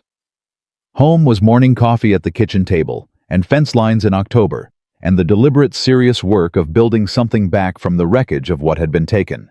Home was a woman who said ready and meant it. And riding beside her north through the February cold, Ethan thought about the first morning, the fog, the trail, the figure moving steadily out of the dark toward a destination she'd already committed to before he ever appeared on the road beside her. He had asked her if she was lost. She had told him she knew exactly where she was going. She had been right. She had always been right. Clara Whitmore was never a woman waiting to be found. She was a woman who had already found everything that mattered in the bottom of a canvas bag, in a dead man's handwriting, in the quiet certainty of a person who knows her own worth and will walk 2 territories through the cold to prove it to anyone who needs proof. She saved herself. She brought justice home with her when she came, and the man riding beside her heading north into the life she was building was not the man who rescued her. He was the man she allowed to walk beside her, and that on the frontier or anywhere else